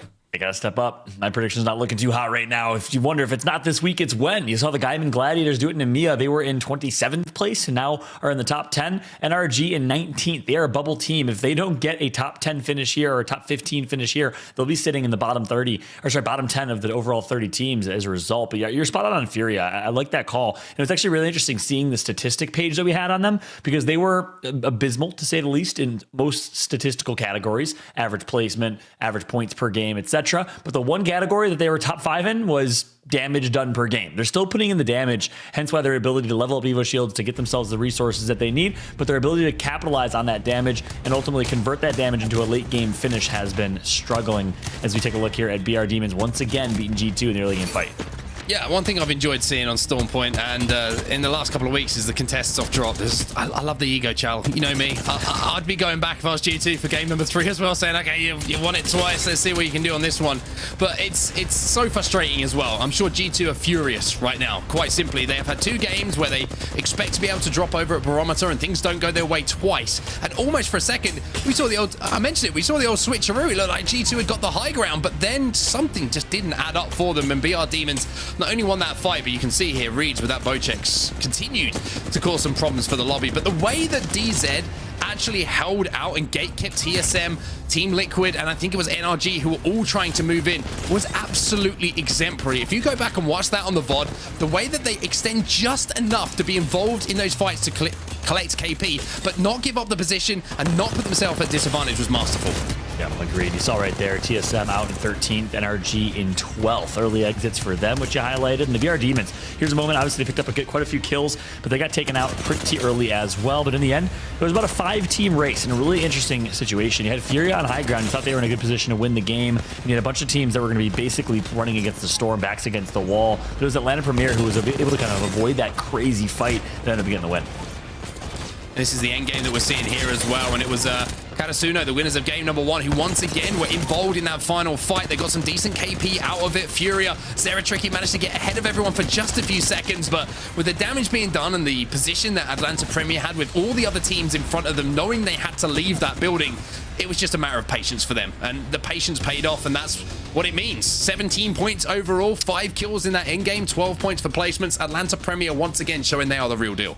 That's right, but an even distribution of points all the way through 6th place, with MPS also picking up 8. You see Karasuno showing some consistency, back-to-back wins. Look, that big roster change for them. They were formerly signed us, please, had synced on the team and didn't find the success that they wanted. So after a long time, Synced and Wicked broken up as a duo, and now Karasuno with the new team name, new third, looking very, very good. NRG gets 5 kill points, but not the placement that they would have wanted. They'll be sitting with 6 points as a result of game number 2, or in game number 2. But let's take a look at the overall series standings to see if Karasuno is still on top, or maybe that spot was taken by the likes of Atlanta Premier. We'll pull those up and showcase Karasuno still in first season, looking to have back-to-back great Pro League performances. So yet again on set, it is our Challenger Circuit qualifying teams that are currently on top. Hey, these guys want it. It's as simple as that. They probably sat at home, a lot of them, and watched what happened at the ALGS Championship. Well, like, I want a piece of that action. We want to get to that live event environment. We have played a lot of Apex Legends in the online environment, and now we want to be on that main stage. And I'm sure that a lot of the teams who have experienced that all of a sudden, who are the big teams, who are down at the bottom and looking at it and going, you know what, we need to do that as well, because we can't enjoy those environments. We need to get back on there. And I'm worried, I have to say, for the likes of NRG, for C9, because C9, I think, has been a story of, I hate to say it, but it's looked like a downward trajectory from when Albrelele left. They just seem to have not been able to find that rhythm. I can't see what it is, if it's in-game calls, whether it's just the fights not going their way, maybe it's frustration. All these things start to add up, right? We know what talent is on that roster, but something isn't going right for them at the moment. And for NRG, they seem to be getting into good spots. They seem to be making pretty good decisions, but it's just one thing doesn't go their way, whether it's a team shadowing them on a rotation, whether it's a little bit of an overextension, whether it's not enough loot. It's all these things that you can kind of point at, but there's no consistent theme for NRG why they aren't doing better than they currently are. Yeah, they're both teams are going to be under a magnifying glass going into game number 3 for the rest of this series, both Cloud9 and NRG. And I just want to make one more point on Cloud9, right? For the longest time, it was, is Albertelli the IGL? Now let's give it to Zach. And you always wondered how much of an impact Albertelli had on this roster. This might answer your question. The absence of Albertelli and C9 has yet to find their identity with Rocker, the pickup from NRG. Of course, Gilderson's joining NRG. Would have expected them to be dominant. They have also struggled here in ALGS, but you know that they're capable. That's the interesting thing. C9 hasn't found the success in other tournaments. NRG has. You know that they're capable of reaching that high ceiling. What's going wrong in ALGS Pro League is hard to say. You know, a lot of people like to say Sweet has yet to perform on the biggest stages when it matters the most. You know, again, best land placement is 7th overall. Is it that? I don't know what it would necessarily be, but something tells me NRG is going to do something remarkable here these last couple of weeks of Pro League. It would be really weird to see NRG not in the top 20. I think they'll sneak into the top 20, and I could actually see them being like an 18th or 17th seed going into the regional final that ends up winning the regional final and securing a spot for the playoffs. I mean, that's what's kind of cool about this format is you have the potential for a 20th or 19th or 18th place team to do that. Yeah, I agree with you. I think that writing off NRG at this point is very silly to do because I think we've been in previous seasons of Pro League or whatever it might have been where we've done something similar. And then in the last couple of weeks, NRG put in these monster performances that kind of saves their Pro League season. And they do what we expected them to do, which is qualify for the next stage of whatever the tournament might be. But as game number 3 approaches here on Storm Point, I want to see what Liquid do as well, because they had a pretty good game 1, but we've seen really interesting fights between Complexity and Liquid breaking out extremely early, and it's always been around the northern side of things. You can see DZ, they land over by Command Center. It's going to be Team Liquid who land just to the left. You can see just to the west side of them. And Complexity, all of them so close in the way they land around Cascade Falls, but everyone seems to be trying to leave at exactly the same time, and it's not working for anyone at the moment because someone gets cut down. Yeah, that's a good point. And I've loved the zones we've had in these late games so far. Both of them central zones. One of them pulled slightly south, one of them pulled slightly north. It's been pretty fair zones for everybody, which means anyone has a chance to make it into that late game. And there's not necessarily a zone pulled towards me. That's why I placed where I placed. And here we are again, a dead center in the middle zone. Where it's going to pull is TBD. We'll find out who will capitalize on this one. A couple teams, I want to see how they'll perform here. Obviously, we talked about NRG and C9 quite a bit. I also have my eyes on TSM and the Tripods. Tripods did not have a big game in game number 2 after getting 8 points. A solid game number 1. They've yet to find the ability and way to make it to late game. Top 3 placements have been their struggle, their bane of existence. We'll see if the Tripods can do it here, but let's take a look. Once again, G2 is not giving up this barometer fight. We got ourselves an early game 50-50 between BRD and G2. Absolutely love it. And to be honest with you, you're talking about, you know, Tripods haven't had the greatest of games. I think that right now G2 would have bitten your hand off for the games that Tripods had because they barely played Apex Legends thanks to BR Demons. But G2, again, not going to get the good side of things. Oh, G2, it's falling apart here on Storm Point. One player still alive. BR Demons with 2 on their feet. And G2, I mean, at the moment, it's... What can you say, right? You're losing the fight. You've got to give this one up. Yeah, exactly. Listen, I say it often in broadcasts. Once again, G2 runs away with their tail between their legs and is going to get chased down here by BR Demons. But the definition of insanity, trying the same thing over and over again and expecting different results. We get it. There's a greater story here. You want to prove that this is your drop spot. You want to bully them and showcase that the first 2 games were a fluke. But ALGS Pro League points are at stake here, and you can't sacrifice that. Maybe do that in some of the other tournaments midway through the week, not in the ALGS. After you lose 2 in a row, you got to change your drop spot up. Instead, G2 takes an L 3 games in a row. Not a good first 3 games for them. Yeah, sometimes you got to put the ego aside and you got to think, hey, do you know what the bigger picture is here is you can have Barometer. We are going to take Barometer when we're at the live event environment and you're not there. That's how you got to think about it. Like, you got to qualify. You got to get through the Pro League to get yourself into a position to qualify for those live events, which is why everyone is competing here, of course. And Karasuno have been inside of the final circles for the first 2 games we've had so far on Storm Point. They're kind of under a little bit of fire early on here, John. Yeah, that's right. Here we are. We saw Tripods win this fight in game number 1. I believe it was against the same team. Here we go. Gentrifying is going to melt. Hits for 100 damage. Gets the knock with the team fire right after. Good start here for the Tripods. This time, actually, no, it's a different team than game number 1. It's going to be Karasuno out already. There you have it. The Tripod showcasing their early fighting game potential. I was watching this week the Shiv Series tournament where everyone had to play as Bangalore, by the way, but they showcased the Tripods that they can win any 3v3 fight. They dominated C9 in fights, and they're now coached by G Dolphin. Speaking of C9, they find themselves in an early skirmish and engagement as well. Looks like they'll come out on top of this one. Team Liquid is out as well. Rocker with attackers, by the way. A little wall bounce just to make himself a little bit of a problem. Love that from him, showing a little bit of pizzazz on his way to taking down Team Liquid. But like you mentioned, Team Liquid gone down again, and that's just due to the amount of congestion that seems to be happening on the rotation timings that we're seeing from different teams. And I wonder if it's almost worth just pausing for a few moments for these teams. I know the Team Liquid like to get to zone quickly, they like to set up, but the way that things are going at the moment, they're just being beaten to the punch. They need to take a few seconds here, either leave quicker, if that's physically possible for them to do, or just delay, or let the other teams get ahead of you and then come in for that third-party opportunity. NRG now, they're in a fight, but you can see that they did have one player go down. It's going to be DZ, who are again involved, and now you see Gilderson's moving in with that car, shredding some shields, but Dark Zero, who have been impressive, they get destroyed by NRG, but here come TSM. TSM with the third party. NRG got the res, so they have 3 members alive, but TSM is going to shut them down. Reps is going to take out 1, and just like the NRG is out, it's the who's who of Apex getting eliminated early here. You have Team Liquid, you have Dark Zero, you have Karasuno, your first place team, and in the end, TSM reigns superior in the third party building, which is, by the way, what I call this building. Every single game of competitive Apex you watch, this building is constantly being third partied. You never want to fight here because it's so central, it's so easily accessible for main POIs that you know teams from like TSM coming all the way from wall are still going to enable the third party, and then the last team of the fight really always wins in this scenario, and this time it's TSM. Hey, look, who is it again? It's DZ, it's NRG, Liquid, and TSM coming this time. They are the last alive. And like you mentioned, even though TSM land over at the wall, the fact that it's, I keep talking about the geometry of this map, that it is high to low. It's a little bit different if you're moving from the bottom up that distance, but if you're sliding down that hill, we know how quickly you can get from A to B if you're hitting those slides and you're using this geometry. So TSM using the audio cues given to them, seeing the knocks in the kill feed to know that there was a third party opportunity, hitting those slides, getting down that hill as quickly as possible, and that will be NRG out again. And now for me, alarm bells are starting to ring. That's right. AP find themselves in a position potentially go back to back, and what a position, what an opportunity with Karasuno in first place, currently out of this lobby. That opens up the door for them to take that first place spot going into World's Edge. A lot of us talked about AP. Dan highlighted them and his team to watch. I called them to be a top 3 team, top 4 team in the prediction as well. Well, guess what? They've performed so far. Atlanta Premier has been such a fun team to watch this ALGS Pro League.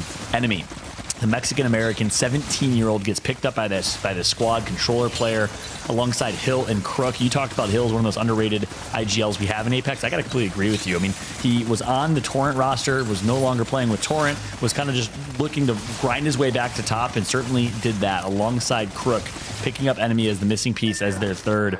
A lot of people have not necessarily put the respect on Hill's name that he deserves, and here we are now with him on top as one of the best IGLs here in North America, proving it in the ALGS Pro League is they have a top 4 overall standing.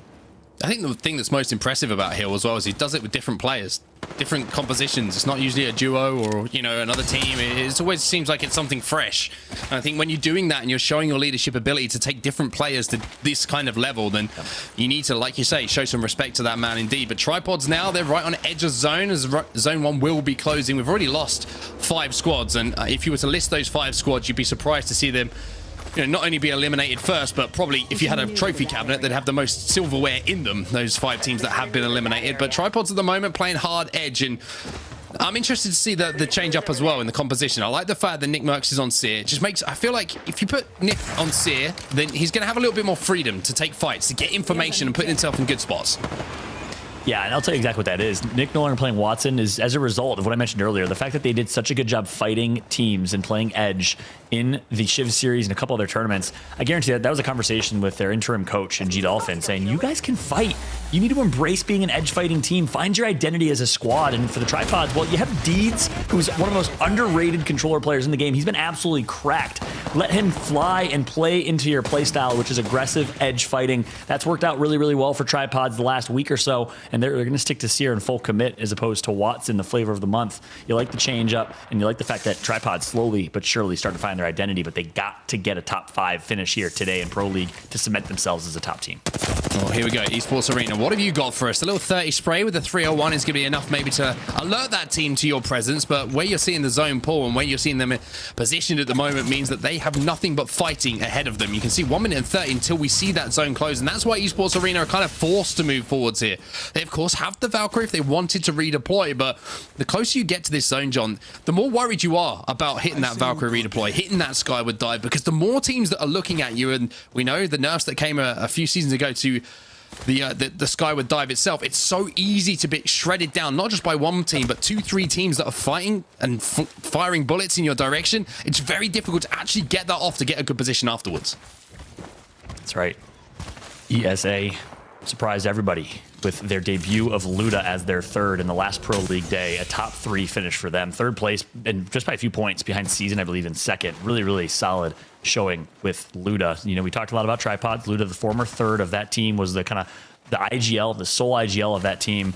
And they split up for a variety of reasons. Luda, though, since then has joined 2 teams, and first off, MPL helped them become a top 12, top 15 consistently placing team. But obviously, him and Madness, I wouldn't say butting heads, but 2 IGLs in one team is always going to be a lot of chefs in one kitchen. He now joins ESA, playing alongside Phonyhead and Capra. The longtime duo of Phony and Fury is no more. Fury joins this Karasuna squad, has been performing under this roster. Capra, the only rookie, really, I think, in all of North American Pro League that is a mouse and keyboard player.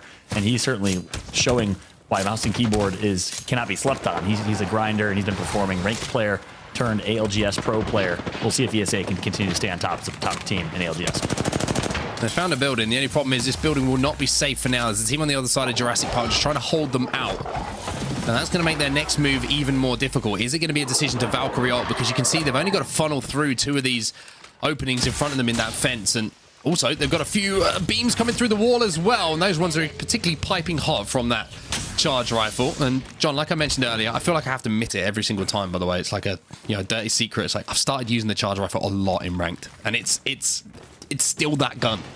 Just saying, still that gun. It really is. You can nerf it as many times as you want, but any gun that is hit scan, literally you point, click, and instantly the bullet travels, is going to be a dominant gun, especially in Apex with every other gun, having bullet drop, etc. It is dominant, and it feels like World War III is happening. Like there's an earthquake live on my screen every time I'm getting hit by a charge rifle. I'll get hit for 7 damage, and I feel like I just got melted for 180. Yeah, I hit a lot of 7 damages as well, I would say, when I'm using it. But for now, we're going to see Esports Arena continue this path forward, and you can hear the audio cues in front of them and the knocks. I think they think there might be an opportunity to actually push through this door on third party. There's the Cyril as well, so the indication is now to move in. Even though bots are fighting here, you can see that ESA want to come in and third party this. They will be able to just about get their teammate into a position to res, but also that's going to get cancelled by the CQ. So this might be the opportunity for ESA to move in, not only to get safe, but maybe pick up KP2. That's right. Stop is currently knocked. Not able to get the revive. Is Jalone. He's going to get knocked down as well, and ESA is going to capitalize. Bots are eliminated to the hands of BR Demons and ESA. Now the question is, will they fight each other? It looks like Luda's going to throw a nade just to make sure, hey, let's give us a chance to reset. BR Demons, we know they like to fly, and ESA now says, how about this? The prey will become the predator, and they're going to be pushing lower antenna for some kills on BR Demons, who's running away right now. Well, this is a tough gauntlet. I think Dan can kind of gave the comparison of the gauntlet on Gladiators, right? Where you're running through one Gladiator after the other. That's one team after the other. And ESA might come out of this one with some bruises, but they might come out of it with a pretty decent placement if they manage to force their way through all of these teams that are in front of them. 71 spray, make it a little bit more. It's going to be Phonyhead who's doing a huge amount of damage, and as they're doing this damage on this crazy rotation, I want to jump into a listening with them right now. Open it. Over here. There's one kid over there. Here. Yes. Oh, he's on Go for it. He's cutting left. He's on this left door. He's in a queue. He jogged. Item Don't 70. die from the side. Do not die from the side. That's all you, Luda. 40. Bag them. How's that not hitting? He's still on the they're taking the zip behind you. Alright, we should not. They're running the door. Is it GV10? We can't get to it. Luda, you need to like help us on our cross. This kid's griefing us. He's gonna grief you from the back cap. We just need to beam this kid, and then we can cross. Watch out for that Gibby team, Luda. We could kill this kid. It's just... But I just get... The other team pulled up. Just dip. You could go by yourself then, no? Yeah, I can. Me and him can Valko. Play right there for a little bit. This kid's gonna have to cross. Antagonist spotted over there. M20. 90. We need a Valko, me and you. Cap. They left. Where they at? They left. I don't know, but there's another team. He's pushing you. We need to kill them. I almost cracked the running back. They're running back. There's a Gibby team. Okay, I'm holding height. Yeah, hold.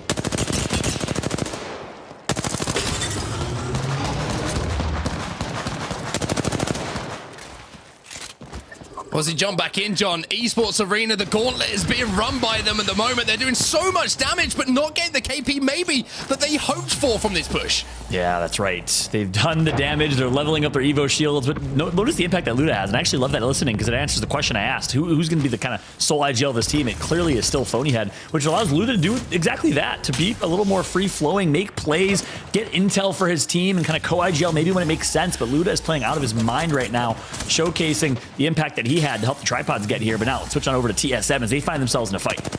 TSM in a fight, looking to finish off a little bit of damage that's been created by them. Reps, this time the 3 times on the 301, and How's going to be moving up off the back of the damage that is being done by the man who is currently playing Seer for the squad and giving that information through those heartbeat sensors of where those teams are. How holding the off angle at the moment, but here comes the EMP now, as well as a missile swarm, and How's a little bit stuck here, John.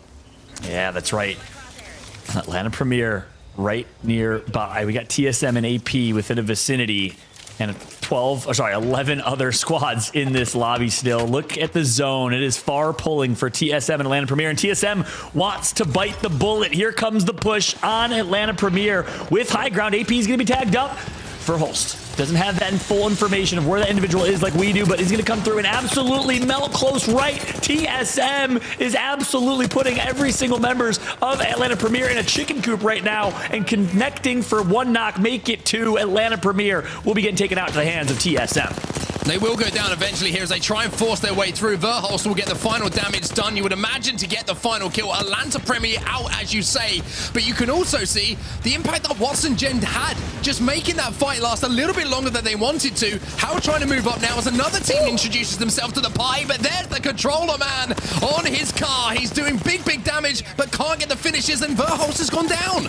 That's right. I love how Hal has played this. He's playing out of his mind, but it's not going to be enough. The Newcastle Ultimate. Hal finds himself in a 1v1. It's a knockdown shield fight between Reps and Smiles, and Reps with 10 HP goes for the punch, needs to reload, and gets taken out. Sang is going to do it. Song over Reps in TSM. I don't know how TSM even was alive in that fight. They had no business winning it. Hal made insane plays, but it was not enough as Song and Gambit alongside Blake are going to do it with the third party. They barely sneak out of that one. And that is a revive dance that I'm sure that Team Smiley are going to be very happy with. The Newcastle shaking it left and right as he picks his teammate back up and gets him into the fight. And surprise, surprise, with 11 squads remaining, Furia here, and they've all got red Evos once again. Yeah, that's right. The damage has been done. Zeratricky, though, oh my goodness, got absolutely beamed to the hands of CLG's Mamba. We're going to be down 1. All up to Watson and Panders. As a team of 2, they've been here before. Panders going to get knocked for all of his Evo shield. Another team across the way going to tag them up, so they're going to have to let Zeratricky go. No, actually, Watson's trying to sneak a revive. Very interesting here. I said they're all dressed in red. They're all looking great. They've been outputting damage. Well, they could have had a rainbow-colored Evo shield, and they still would have been in trouble there, as we're going to see. Now Mamba move in with Catalyst, try and cut this map in half, deny all of those lines of sight with the Dark Veil going down. For now, Furia might be out of things, though, as they make their cross. Furia eliminated. CLG disposing of them in 11th place. That's it. We see our second catalyst of the day here. Karasuna shows, hey, it's possible. And Mamba says, you know what? Let me take a page out of that book real quick. Runs Catalyst as well. Great placed ult, and the ability for Catalyst to dip in and out of that wall, whereas no one else can, is huge. He allows that to pull into 3 kills on the hands of Furia. But now, Mamba and Nano will be down as a team of 2. No ultimate for the Catalyst either. They're going to get the banner and try and see if they can get their teammate back in this one. But so many teams nearby, 7 other squads remaining. They're going to get the revive. We'll see if they can officially get it off. The Gibby bubble's going to help. Gibby and Catalyst on one team on set? Are you kidding me? I was going to say, I can't like it. I can't like it. I'm not going to lie. All of a sudden, everything that you're like, why are they running this comp? And then they kind of show you why in 3 seconds, right? They get the respawn in. They manage to use the Dark Veil to cut off lines of sight. Deny Seer getting all that information as well, of course, as Complexity look to hold them out. CLG have been eliminated, though, so it will be Complexity combining with a couple of teams in the surrounding area to make sure that CLG do not cause problems towards this end zone. But now Complexity have to turn their attention in front of them. 34 seconds till this zone closes, and Complexity have got some land to cover here in the next few moments. That's right. We've come so accustomed to Complexity dominating lobbies. Surprising to see them in 17th, but they got taken out in early game rotations. Unfortunate first and second games, but I like how they're bouncing back here. This is a big game number 3 for them. They're going to actually ape one full team. It's actually not going to be a full team. It's going to be a solo. Season is out. Monsoon, the kill leader with 3. This is the complexity we know is so incredibly talented. The new and improved roster. They recently won themselves a tournament going into today's competition. They had nothing but confidence with the Elevate competition. Let's jump into a listen in, though, with complexity and hear what their comms are all about. Nate. They're in. I'm playing close. I'm playing close. Cooking one. Healing. Not healing. He got one. Popping it back. Get this up. Every. Stealthy. Having a bat. I might die. I'm dead.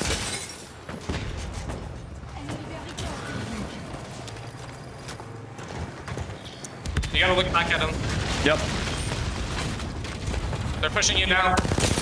Go forward if you need, maybe.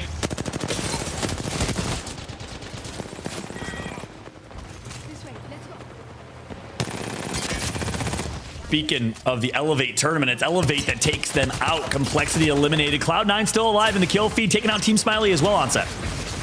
Team Smiley, they will be eliminated. E8 on their last legs at the moment. Golden trying to pop a battery here just to see if he could continue in this fight. And the longer they last, the longer that knockdown shield survives, the bigger their chances of winning this game actually become. And C9 finally make it in towards an endgame here. Tripods are there with him as well, but Nick Merckx has gone down. That's right. Tripods down to a team of 2. We got Cloud9 and Tripods. Oh, the controller shots are going to come through. ESA gets taken out. They get some more kill KP as well. Nick is the new kill leader with 3, but Cloud9 is going to come in for the finish. That's going to be it for Tripods, certainly, as Cloud9 should be able to clean things up. One last member of Tripods runs away and survives for now, though. 3 squads still remaining. ESA on the other side of things. Nick Merckx will be finished. C9 have the numbers on their side, but here comes E8 making a very sneaky late rotation here to try and catch this player off guard. Big damage going down. They'll fence that one off, and now E8 can leave that. They can turn their attention elsewhere. Here's what's interesting. That's a team of 2, and they must have seen that. At least one rat. They knew that some kills were lit up in the kill feed. So I'm pushing that and taking the easy 2 kill points. Instead, they play defensively with the Watson fence, and they absolutely trapped Gentrify, the last member alive here, who's going to have to come back to Cloud9, and now giving Cloud9 the free KP. But Gent's going to get a knock here with the R301 on Rocker, leaving him in a 1v1 for a moment. But no, the res comes through. C9 back to full force. I'm just surprised that Elevate hasn't tried to capitalize. Yeah, Elevate had an opportunity there, but they decided they didn't want to give any opportunity to Let's scope this quadrant out here. Tripods to even get one knock in that situation. One knock and all of a sudden the game is C9's. They have to play it carefully. They have to be careful. They have to deal with the solo players together before they turn this into a straight 3v3. That's now where we find ourselves. Tripods will be eliminated. And even though C9 have managed to get some decent heals off, it's not white heals, it's just the armor. So E8 now, they have the HP advantage here as they move in with this Mastiff. Surely this has got to be an E8 game. Absolutely. Gentrify did all the work needed, and E8 is going to just come through and capitalize. C9 down to no HP, and E8 on top. Presley goes down. Golden going to get a shield bat off, making it a 2v1, buying his teammates some time as Mercy down to 5 HP, but it's okay. Golden's going to come through and clean things up. And just like that, Elevate will do it. You're champions of game number 3 on Stormpoint. I will say this, there is no more satisfying way to win a game of Apex Legends than with a left-handed uppercut. Trust me, I've done it. I've won a lot of games of Apex, and that's the best way you can possibly do it. E8 continue this run of surprises today, and I tell you what, the teams who want it, who really want it here in Pro League, are turning up today and causing some of those big names problems. I'm very impressed with this lobby at the moment. I think everybody is out for blood. Yeah, that's right. It has been a fun series, that is for sure. I've been having a blast watching it. Gaskin, we gave you a break, but something tells me you were watching every step of the way as well. Welcome back, though, to the post-game analysis here from game number 3. And a bit of a halftime break. We'll give the players some time to catch their energy. But Gaskin, as a result of game number 3, what are your key takeaways or thoughts? I think that Cloud9 are showing that they are a very consistent side, keep finding themselves in these final circles. They are a real threat every single time they find themselves on Stormpoint at the moment. My worry is that going to naturally progress over to the other side and over to World's Edge? But I think that individually they're all on point, but the teamwork and the rotations just seems to be perfect right now. Like, their early rotates find themselves in such solid positions that it just comes down to sometimes little minor decisions as to whether they are going to be able to progress and get a victory or not. Yeah, that's right. A second place finish from C9. So a solid game. Really well played for them. High kills as well. Tripods gets third. In the end, Elevate on top, though, overall, Mark. And that's a kind of much needed win for Elevate.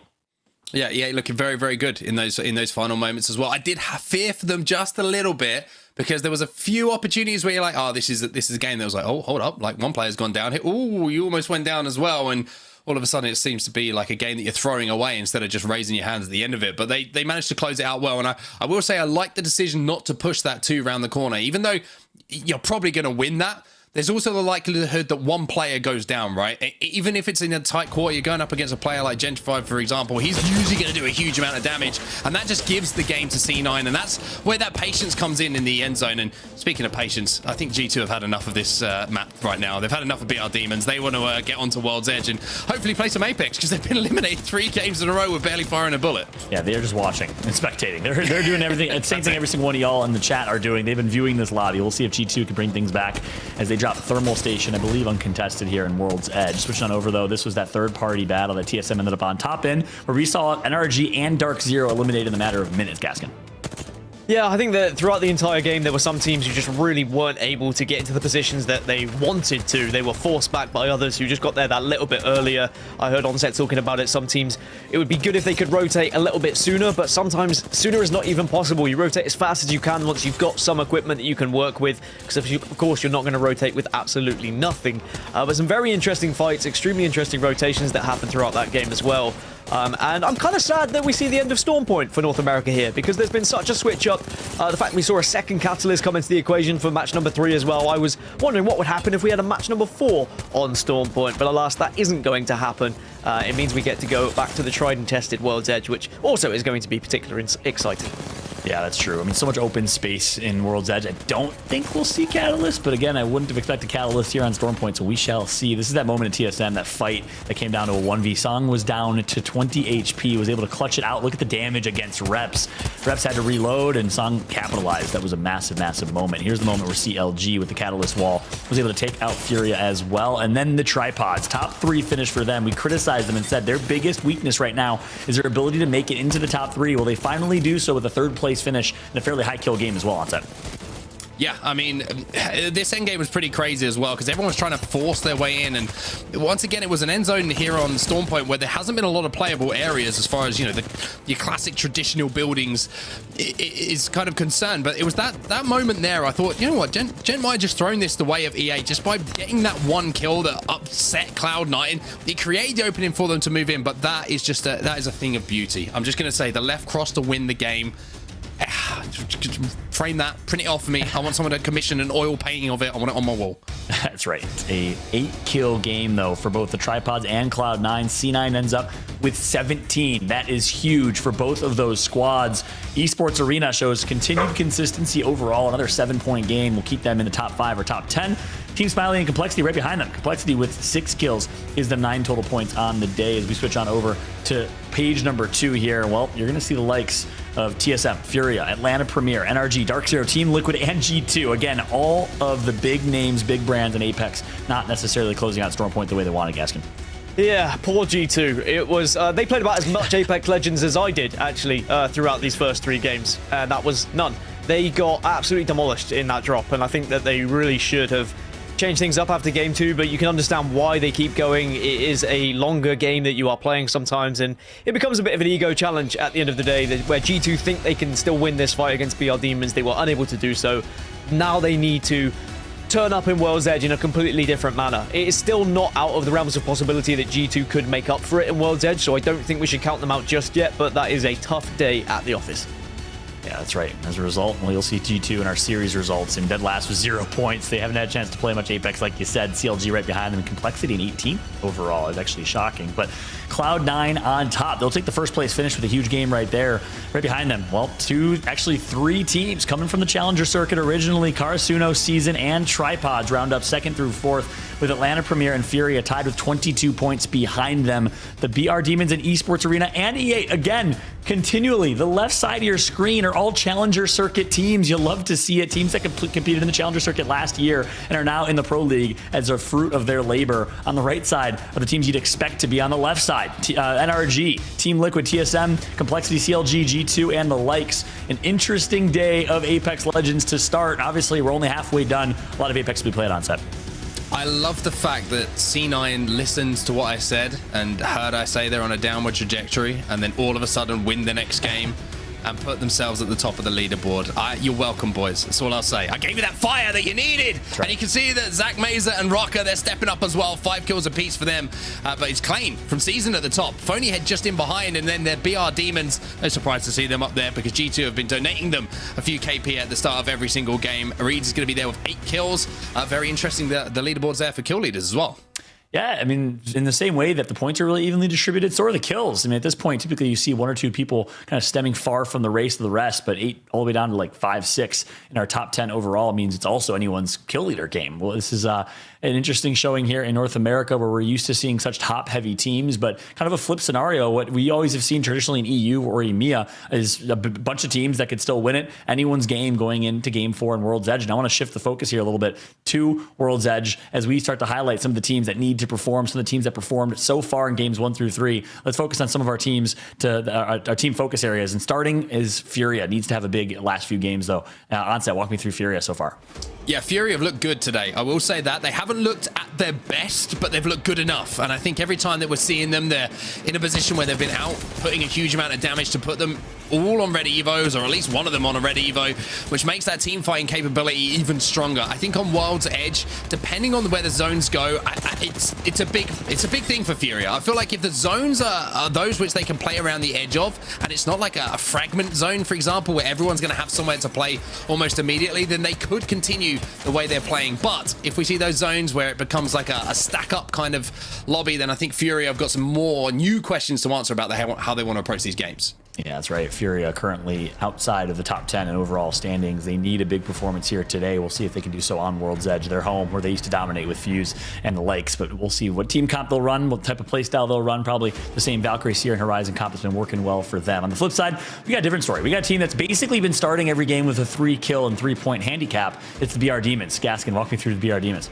Yeah, I mean, I don't want to bash on G2 more than BR Demons did, but we have to talk about how successful these 3 fights were for the BR Demons. But it did slow them down in their rotations, and because of that, they didn't necessarily get some of the placements they perhaps could have if they hadn't had an easier rotation. So going into World's Edge, if BR Demons are uncontested, are they able to put some of this incredible 3v3 fighting capabilities into maybe a victory, into maybe getting into some of these final circles a little bit more often so they can secure more placement points? Because if they can find those placement points with the amount of kills they've been getting, BR Demons are a real threat in these lobbies.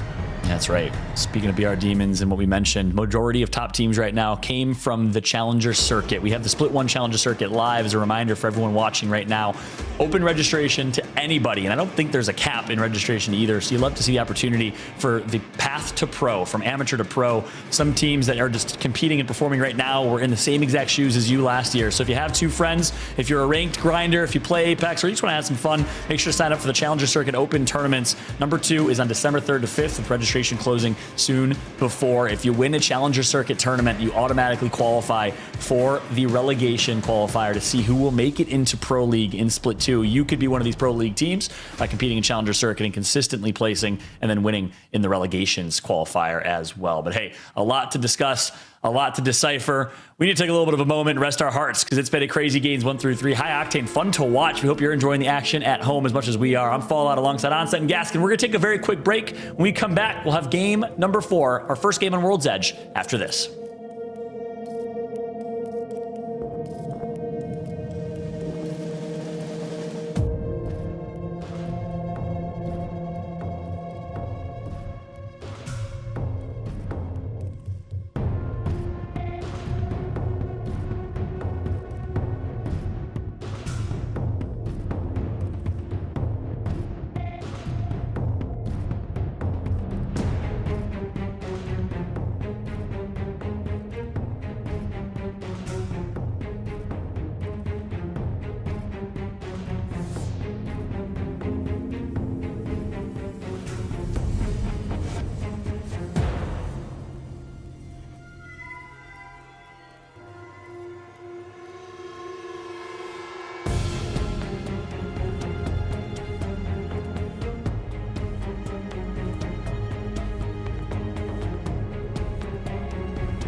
WD Black, the official storage partner of the Apex Legends Global Series.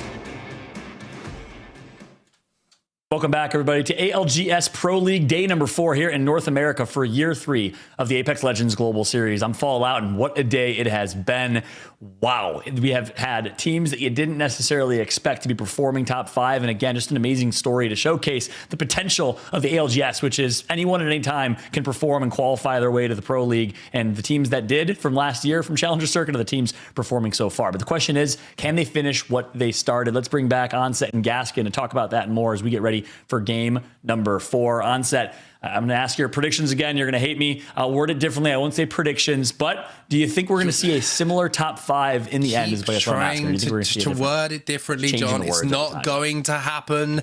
Dan, what do you think? Ask Dan a question. Are you not getting predictions out of me? I'm sorry. I don't do it. Just learn. All right, Dan, do you think we're going to have the same top 5 or a different top 5 after 6?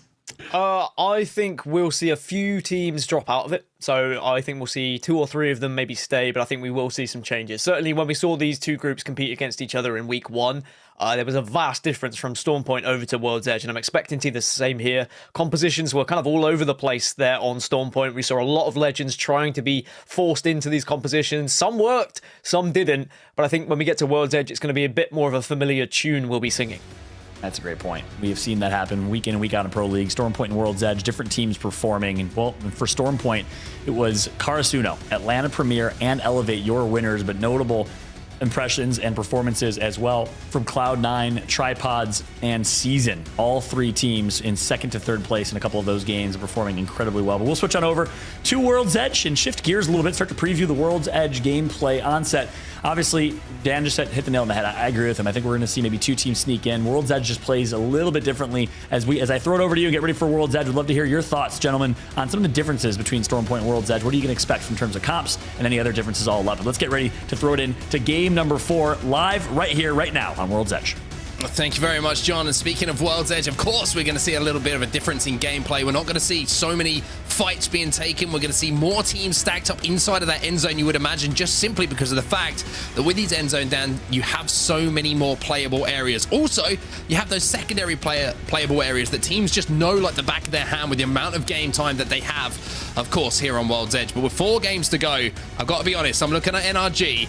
I'm looking at G2, who are going to be happy and certainly are surviving a little bit longer than they have in those first 3 games. But they're the teams for me, NRG especially, who I need to see something to make me believe that there is hope for them, not just today, but maybe in the weeks coming as well. Well, I think good news for you is NRG did have a very successful World's Edge back in week 1. They had a victory, they had a 4th place, they had a 6th place. So World's Edge is far better for them than Stormpoint. We'll have to see whether it is going to work out that way once more. Looking at the legend selection, again, we have 13 legends in our pool. We're seeing Fuse added by 2 teams now.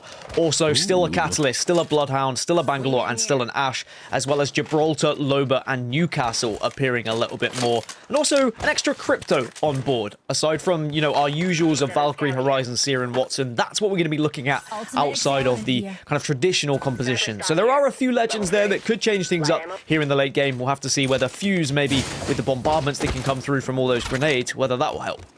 I wonder if it's TSM who are running Fuse as well. I know that Raven, their coach, is a huge fan of Fuse and what he can bring to this TSM lineup, and they have been kind of experimenting with it a little bit in the lobbies. I can tell you, yeah, it is TSM playing Fuse. Okay, yeah. All right, I like that. We'll have to see how this works out for TSM and the way they want to play. We'll hold off on maybe the theories behind it for now until we see it in action, but let's see what bots are doing. A little bit of a looting in and around Fragment, but this is the team that is very interesting to see running Fuse. And the reason they want to play it is because they love to be aggressive. They feel like Fuse is going to give them that artillery towards the end game as well. Also, like you say, you've got those extra grenades that you can hold in those slots. You've also got that ultimate, which really not only causes damage down, but it's such visual clutter. If you can isolate fights in and around that ultimate, the Fuse is a problem for the lobby. All I'm saying is if we get 2 Fuses plus the Catalyst in this final circle, then good luck casting the play-by-play, Mark, because you're not going to see much whatsoever, but I'm sure you'll still find a way. But I like this. I like this from TSM, going a little bit out of the box, but as you say, something they've tried and tested, something they believe in. A very aggressive composition, combining it with Horizon so you can get up and above teams at the same time. Really interested to see how it plays out. I will say this. Maybe TSM are starting to believe in it because Raven and Hal were having, let's just say, a discussion about its discussion, was impact. A heated discussion about if it's going to work or not, but they're believing in their coach. Maybe they're starting to believe into the theory behind it as well. Esports Arena taking a little bit of damage on the triple stack building here inside of the bottom right-hand side of our map, and you can see a lot of teams already making their way over here at the moment. Beacon information, I think, with these kind of zones, Dan, is so vital because you don't know off that first zone if we're going to be moving towards Lava Siphon, if we're going to be moving a little bit more north, or if we're going to be moving all the way over to where we find ourselves now with Rack Attack, who have decided, you know what, we don't want any part of this. We're going to try and reposition and get a little bit nearer the dome. So the teams who have beacon information, keep your eyes on them. But C9, keep your eyes on them because they are now starting to feel the pain of the BR Demons. Yeah, after I talked about the consistency of Cloud9, I also spoke about what BR Demons were doing in the 3v3 fights. They made life a living hell for G2, and maybe they're going to do the same here to G2 as Aiden Destroyer goes up into the sky. Damage has already been done, and this should be a clean wipe. Will be, and the BR Demons let them know. The BR Demons. I love it. That's all I can say. I love it. They don't care who you are. They don't care about your name. They don't care about your reputation. They care about winning the fight and letting you know about it as well. And that's exactly what they do. G2 knock on the door from the Grim Reaper that is BR Demons. And now a knock on the door of Cloud9 as well. You have to wonder who's next, Dan. Who is next? Yeah, I think that maybe it's going to be Cloud9 just on the itinerary for the next 2 games, if it's going to be anything like what we saw on Storm Point. But maybe Cloud9 will be a little bit smarter about the decision, but maybe the egos come back in and perhaps they can win one of those engagements. But as we look at the circle, and we had a little bit of an oversight on it previously, I do think this is going to be moving quite far south. A lot of teams banking on launch site already, so there are a few teams that would have been, of course, dropping in that area that are going to be very thankful of that circle. Karasuna already find themselves deep south into launch site, and they should be packed up and ready for the entire game. Well, here's Complexity inside a Lava Siphon. A little bit of damage being taken by them initially, but it looks like they've managed to reset. But here comes the fight now. Monsoon only got a white armor to play with here, so it's been a pretty quick rotation from them. He hasn't even fired a bullet in vain at the moment. Monsoon on Watson is always interesting for me as well. You always expect him to be on the most aggressive character, but I'll tell you what, Monsoon, with the way that he plays, he can just redefine the way that Watson is playing. He creates his own meta sometimes. Yeah, he really can play any legend, and I'd be scared to go up against Monsoon, to be honest, as I think a lot would be. As we look at Dark Zero now, how they are going to be able to moving their way into the circle. Another team who had a lot of success in week 1 on the transition from Storm Point over to World's Edge, so we'll see whether that top 5 will change. It's something that John was talking about. Are we going to see teams maybe drop out of it, push into it? I genuinely believe that we're going to see a real shake-up in results when it comes to World's Edge here now. Monsoon looking for a little bit more damage. He only needs 8 more to level that Evo shield up. Unfortunately, it's left, right, and just not on center at the moment for that little body that was wiggling and worming its way across the landscape in front of him. So still on white armor for now, but you would imagine that Monsoon will get up to blue in just a few moments' time for sure. Complexity inside that zone, and they do have that beacon information as well. So this is very interesting to see how this zone is actually pulling back towards Lava Siphon a little bit by the looks of things. Yeah, it's going to be there or thereabouts. Launch site, Lava Siphon. It could even end up between the two, which is never really a fun circle to play, but it's an interesting and fun circle to watch and commentate, I can assure you that, because it will be absolute mayhem, especially with some of the legends that we're seeing featuring in these composition choices. But Complexity are going to make their way across now using the gondola. Maybe they'll be able to pick up some kills on the way here. Get your game face going. And Complexity scanned their Oyster cards and managed to hop their way off the tube, and now they might be in a position to catch this player off guard. Only 18 damage being done by Shiny. That's going to give their position away, and it's going to show that they've got some neighbors to deal with. 19 squads still remaining, though, Dan. A lot of teams and a lot of a difference in pace in this game to what we saw in the first ones on Storm Point. I would say that Americans wouldn't have a clue what Oyster cards are, but I will say the tube system in New York does actually have a pretty similar thing. It's not called Oyster cards, but they now are starting to get with the times and do have the ability to buy a pass that you can use for the entire day. It's great to see updates in New York. Wonderful. Anyway, similarly here to on World's Edge, you can get on the gondola, you can make sure you get away and get into a better position for a little bit later. But Furia, they're in trouble. It's the BR Demons once more. who else but the BR Demons looking to cause some problems. And problems are being caused here to Furia. Zera Tricky left on his own, but his teammates did some good damage. But the question is, who's going to win this one? Furia will be out, and that is the next knock on the door for the BR Demons. That's G2, that's C9, and now Furia feel the pain as well. And that puts BR Demons up into second overall, just from that 6 KP they've been able to secure, by the way. Great aggression, again winning these 3v3 engagements, catching some of these teams maybe when they're a little bit unaware as they're rotating. That's a frustrating one, though, for Furia. When you look at some of these teams and what they're able to do and the way that they play, you could arguably compare BR Demons and Furia in their playstyle, that they like to just get involved in fights where they can. But Furia, unfortunately, they go down very early here, and that is going to be a frustrating ending to their game. Well, we do have even more beacon information for Zone 4 now, and it is going to be pulling away from Lava Siphon back towards where you were saying, just outside of launch site, and maybe more around the lava area where that bridge is between launch site and the dome. So TSM are in a fantastic spot here for the long game. G2, who are in a much better spot than they were in their first 3 games, without any shadow of a doubt, might be thinking about making their move as well. 55 seconds till we see that zone close. And the reason why this circle in particular is so difficult to navigate for those teams who are arriving late is because often you have to fight uphill if you're coming from the western side, and you have to fight teams who have already got a spot on the eastern side, as you can see there where that green circle is going to be. But G2 now, a team who weren't able to play much Apex Legends on Storm Point, have survived a lot longer than they did on Storm Point, and now it's their chance on World's Edge to do some damage. I mean, G2, they want to fight, but the only problem is they're walking in, there's Catalyst spikes down, there's Watson fences, they just can't find a way in. That's the problem. Designful, he's in his ult, but he can't find anyone to shoot, he can't find anyone to do damage to. Finally, there's an opening, but there's an Arcstar in reply. Yeah, this is so tough to try and find the right entrance, and you have to stick together here. You can't all split up and try and surround, because then you could get picked off from another team in the vicinity. It has to be a call that you all send it in the same area, but as you say, with so many defensive items available to these Legends of Karasuna, then you are not going to be able to push in comfortably. It is instead just going to be a frustrating experience for G2. They're probably going to have to wait out this ultimate that's come down from Catalyst.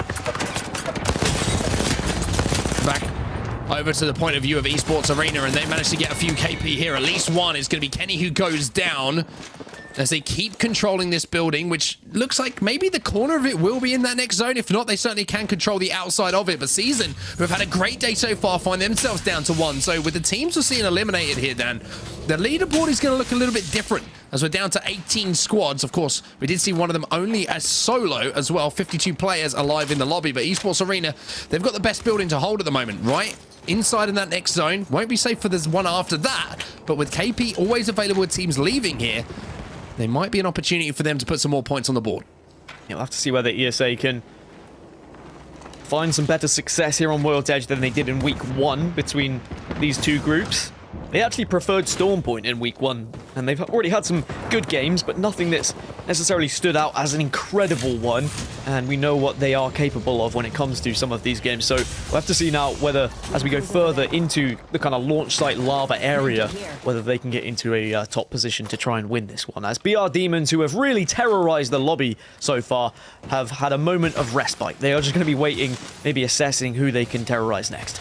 And the tripods look to secure themselves a spot to play. It's going to be a wide rotation, as we've seen from them many, many times. But I think the Dark Zero were a team who were holding down the crates just to their right-hand side the last time that we saw the point of view of Dark Zero. I would imagine that they are still there. And yes, indeed, they are overlooking tripods at the moment. So that's maybe why that information was picked up. But speaking of G2, Designful now looking to get some finishes on these downs. This fight that's been going on for so long, the Catalyst is still alive, and Designful just says, you know what, I'm going to wait a second. I'm going to reset, but there is Karasuno eliminated. But the problem for Designful here is I think that a third party might be on the horizon, which is why he's trying to survive. That is indeed the case. It's CLG now on the hunt for the last player alive from G2. Yeah, CLG, who did try and play the Catalyst in the 3rd match of Storm Point, but they're going to be switching over. They're going to be running a Loba and the Gibraltar instead, just to get that little bit more of extra resources when it comes to the late game. But they arrived at the perfect time, it would seem. Scare away the last remaining player of G2, clean up Karasuna, and unfortunately that elongated battle down at the bottom of the launch site is not going to end up well for either side. Well, CLG will, most importantly for them, be able to pick up all the loot that was left over. While these fights go down, G2, unfortunately, trying to force that fight for so long, it kind of got it into a position where it might have been winnable, but the third party. And again, the length of time that fight takes always invites the third party to be looking and keeping their eyes on the situation. Tripods now, they've got a long rotation to make here. You can see in the top left-hand side of your screen, they are on the quickest edge of the circle. That's going to be closing behind them. They've got the most distance to travel. And they're trying to make the play and make the decision about where they want to move to. You see the multiple pings going in at the moment. It's like, do we play here? Can we play here? Do we move up to here first? And then Valkyrie? All these things have to be considered. My question is whether Designful is going to go back for his teammates as well, by the way. Is he going to be confident enough to try and burst on in and get those banners? And even if you do, are you going to be able to get them back up? But Tripods are going to be pushing into a similar area. They are slowly making their way over towards launch site. And I think that was actually Designful they've just seen, who was scarpering away, perhaps towards his old teammates. Or, well, they are still his teammates, but they're unfortunately not alive anymore. So Tripods might reconsider their rotation. This is a tough one. Do you go kind of north of the wall, or do you go south of the wall here? Or do you go over it? Tripods take to the skies. And I think they realized there was just so many bodies in front of them. And there's also going to be another team in the skies right alongside them at the same time. And the longer you take on these decisions, the more difficult they become. They're going to try and play underneath this team that's on the platform above them, overlooking launch site. For now, they will be safe, though. And it looks like they'll be able to stabilize for now. But they have to be careful down of those teams who are not only above them, but also maybe rotating late out of Lava Siphon. Well, they are about to get an engagement. Let's get Tripods listening and see what's happening on their side. Big damage, big damage. Stay up. Yeah, watch him there. Go back. I'm back. Watch it drop, watch it drop, watch it drop. He's looking. Yeah, I'm popping it back. You're safe in this corner. Heard. I have to bat I'm again. safe on me too, I'm safe on me. No. Shoot that out. Bad arc, we're good. We're good, boys. Just live, Safe in this corner. These are safe on me, you're safe on me. Super safe on me. Coming. Super safe on me. Yeah, next safe spot. Tuck in. Alright, 10 cells bat. 10 cells in bat. Alright. I can drop a bat. 2, 1, 2, 3. Got me. Hurry. I need light as well. Dropping a 60 stack, G. I did too. I'm not gonna say Bat 60 ammo, bat 60 ammo. Alright, take the bat, Nick. Cracked! I'm batting. Look. I'm gonna take this bat as well. I'm gonna be on scan. You need to take space. Please take space away from me a little bit. Take space. I can't. I'm on you're safe on blue right now for now. Alright, we're good. The height's kind of... Open zone. We'll work open zone. We just gotta watch our left right now. I got more cells. I'm looking. If we move up too soon, they'll shoot us in the back. I heard that. Yep. Dropping 37 light. I need heavy. G, did you see heavy on those boxes or not? Right here. Deez, careful. They're walked in. I'm gonna let him go. No. I think it canceled or something. I think it did cancel. I definitely heard it. Deez, you need to stay healthy. Don't get weak from the team. This team's gonna drop on us. They're right here in the corner. Yep. Where's that bow? Over here. I think we'll probably have to Balco too. Alright. Well, they need to Valko first. Yep. The team over So here think is about not where you moving. want to play. Okay, we can walk up with these rocks if this team Valkos. We don't have to Valko. We want to, but we don't have to. The team above us is just strafing. Just keep the comms positive. Come on, we got this. Well, jump back in here, Dan, and one thing I love hearing, I don't care who you are, what experience you've got, is somebody just saying in the comms, keep this positive, we're still in the game, let's make a move, and that's exactly what Nick Merckx is doing. Yeah, and it's such a difficult spot to try and hold down at times when you are just being obliterated. Speaking of Atlanta Premier in a little bit of a skirmish, and they're going to be able to stay alive temporarily, but it's Esports Arena on the other side that get the elimination. Verhulst also in the kill feed there, getting a kill down to Energy. NRG getting eliminated, so everything happening in these moments. All these teams trying to get into the circle, and it's not quite working out. Oh, and you're seeing the benefit of Newcastle here. Complexity setting up and just firing on the shooting range. Esports Arena down to just one. Complexity got to be so careful here. Shiny is going to slide out alongside a teammate. ESA out of here as Complexity are kings of the Vault Tunnel for now. Yeah, Complexity so successful, it seems, on World's Edge. Again, it's similar to Week 1. They found a victory here on World's Edge as well as a high place finish elsewhere. So I'm really impressed with what they can do on this map. And I think the Newcastle is one of the big reasons because of that and how they are playing it. Team Liquid, though, making life living hell for those teams who are trying to arrive a little bit late. Tripods eventually go down to Team Liquid. And suddenly, just like that, we have 7 squads remaining. This is mayhem in this last circle. Team Liquid, who are very disappointed on Storm Point by their own standards. Usually they are the Storm Point specialists, have started to come alive a little bit here on World's Edge. Good shots coming in from Sykes as well. A little bit of damage from that G7 Scout is not only going to show presence, but it's also going to force that team back for just a few moments. Looking at our map overhead, some of the teams who got involved in this last circle. TSM still involved as well. CLG are here, and Complexity also making their move as well. But Liquid have lost one. They're down to just 2. Yeah, Complexity coming from behind and will manage to get some important knocks. Rack Attack also eliminated elsewhere, but now it's time for Complexity to try and push up, gain some space here. That's what's important. When you are getting those knocks, when you are forcing a team away, take that space away from them to get closer to this next circle. 6 squads remain. Utilize your Watson fences. You can just get that team to stop coming back and trying to take the space off you. Season also going down elsewhere. 5 squads remaining. Monsoon taking damage, but managing to just about get away. Forced to use that gen, though, not just for cover, but also to get them healthy as quickly as possible and deny all those grenades coming in. But look how difficult this situation is here for Complexity. They know they're on the low ground. They know there's head glitches with teams just perched up on them, and they can't find a way through at the moment. Yeah, they just seem to be walking out and being greeted by bullets from every single direction, but you've just got to be patient. Wait for that circle to force other teams in from their hidey holes as well, where they won't necessarily have the angles to just solely fire on you. They'll have a lot more to think about. And you see Complexity just checking left, checking right. It's like they're crossing the road at the moment, making sure there's no cars coming, but CLG do eventually go down. TSM also find themselves as the kill leaders. Imperial Howl starting to pop off as Horizon.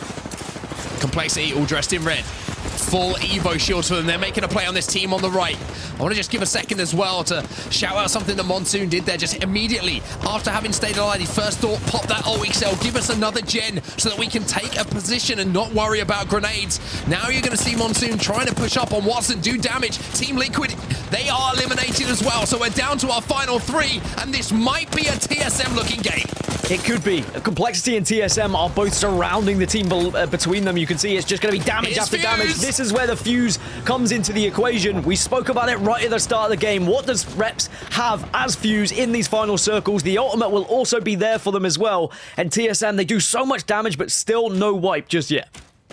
Players managed to stabilize momentarily. TSM with that damage, though, get Reps onto red Evo. And now you're going to see Imperial Howl move in with that car to finish off Pow Pow as well. 1 player left alive. Just hiding in behind those Evo shields, or did he manage to low roll out of that situation? Reps now taking the high ground and doing some damage onto Complexity. TSM now all up to full red Evos.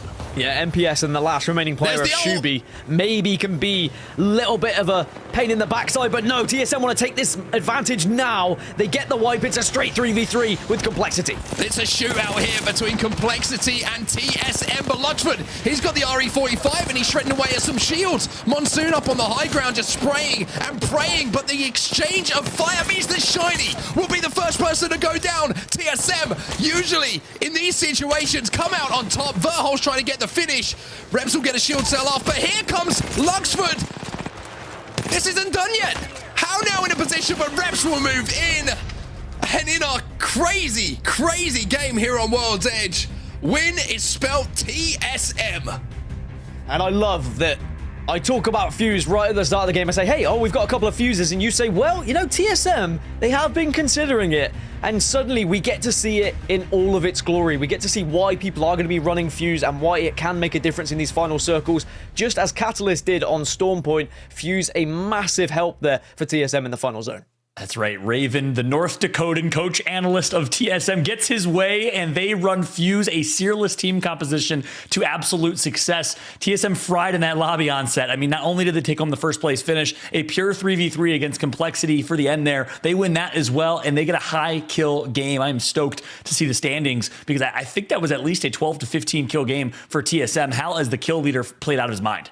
Yeah, all of them played out of their mind in the final moments as well. Every single decision that was made, it looked like a bit of a closer 3v3 in the end after they got that first knock. But of course, someone's going to be taking an angle at some point from Complexity that's going to output a huge amount of damage. But they clutch up those final moments, most importantly.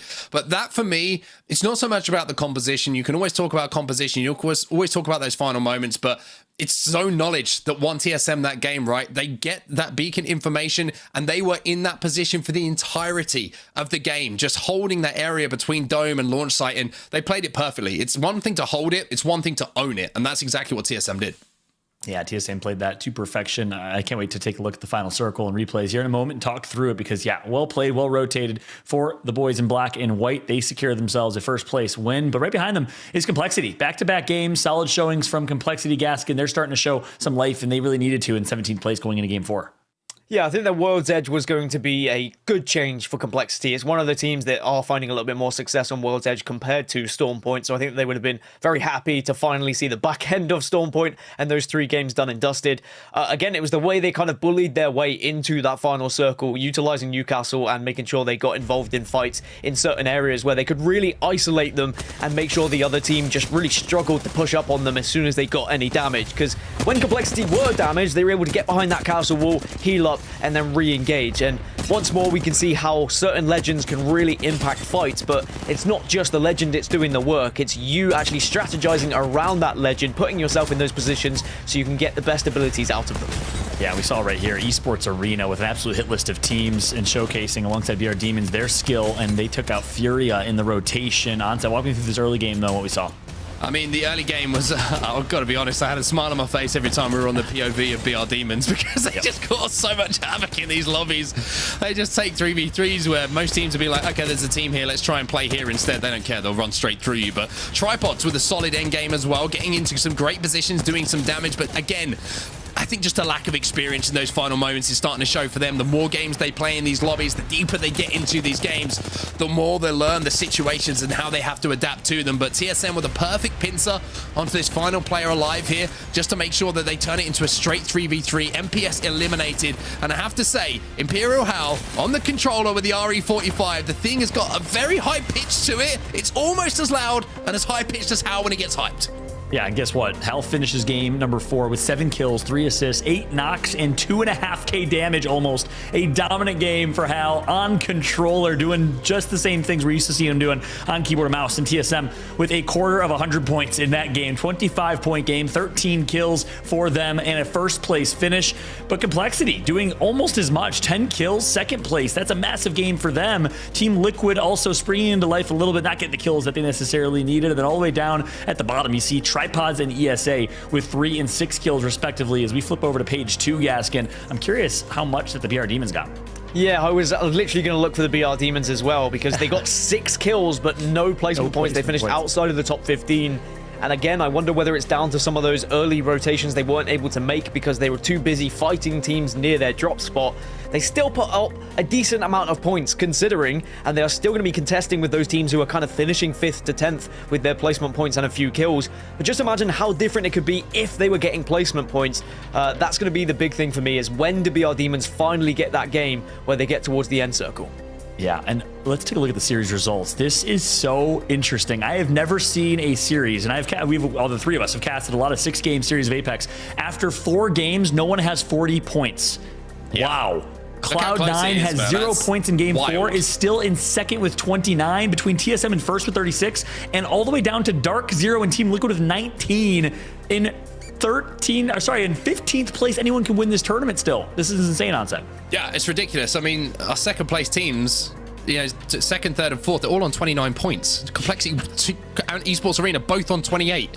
I mean, you got 2 teams on 25. It is probably the closest day of action that we have had in quite some time.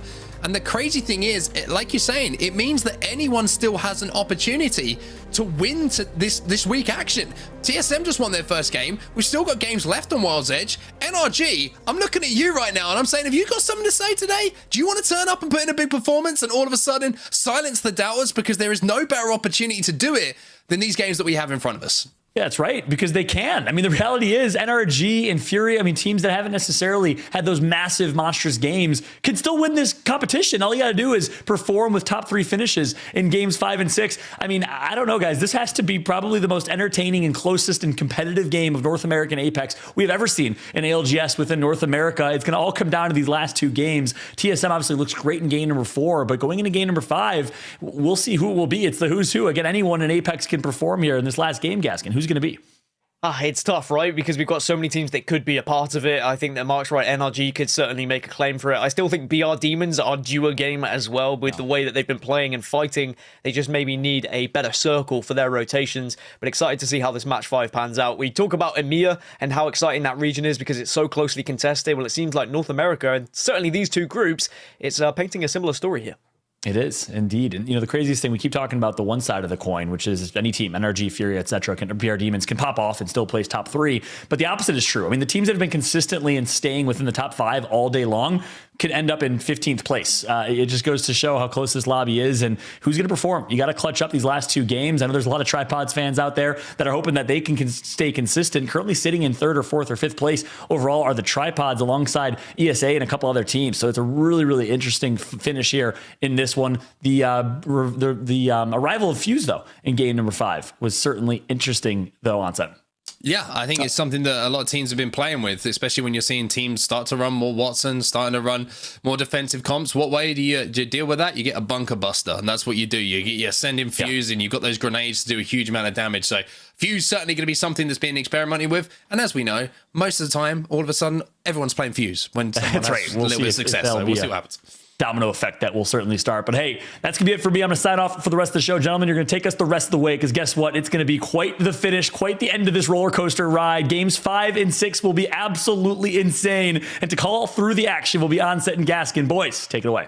We got it. Don't worry about it. The ship is in safe-ish hands, everybody. Don't worry. We've got this one locked and loaded. 2 more games to go here, Dan. Games 5 and 6 ahead of us, and arguably what could be one of the most exciting ends to a date action that we've had in the ALGS in quite some time. And I'm wondering whether we're going to see another scrap between the BR Demons and Cloud9. Obviously, they are dropping very close to one another.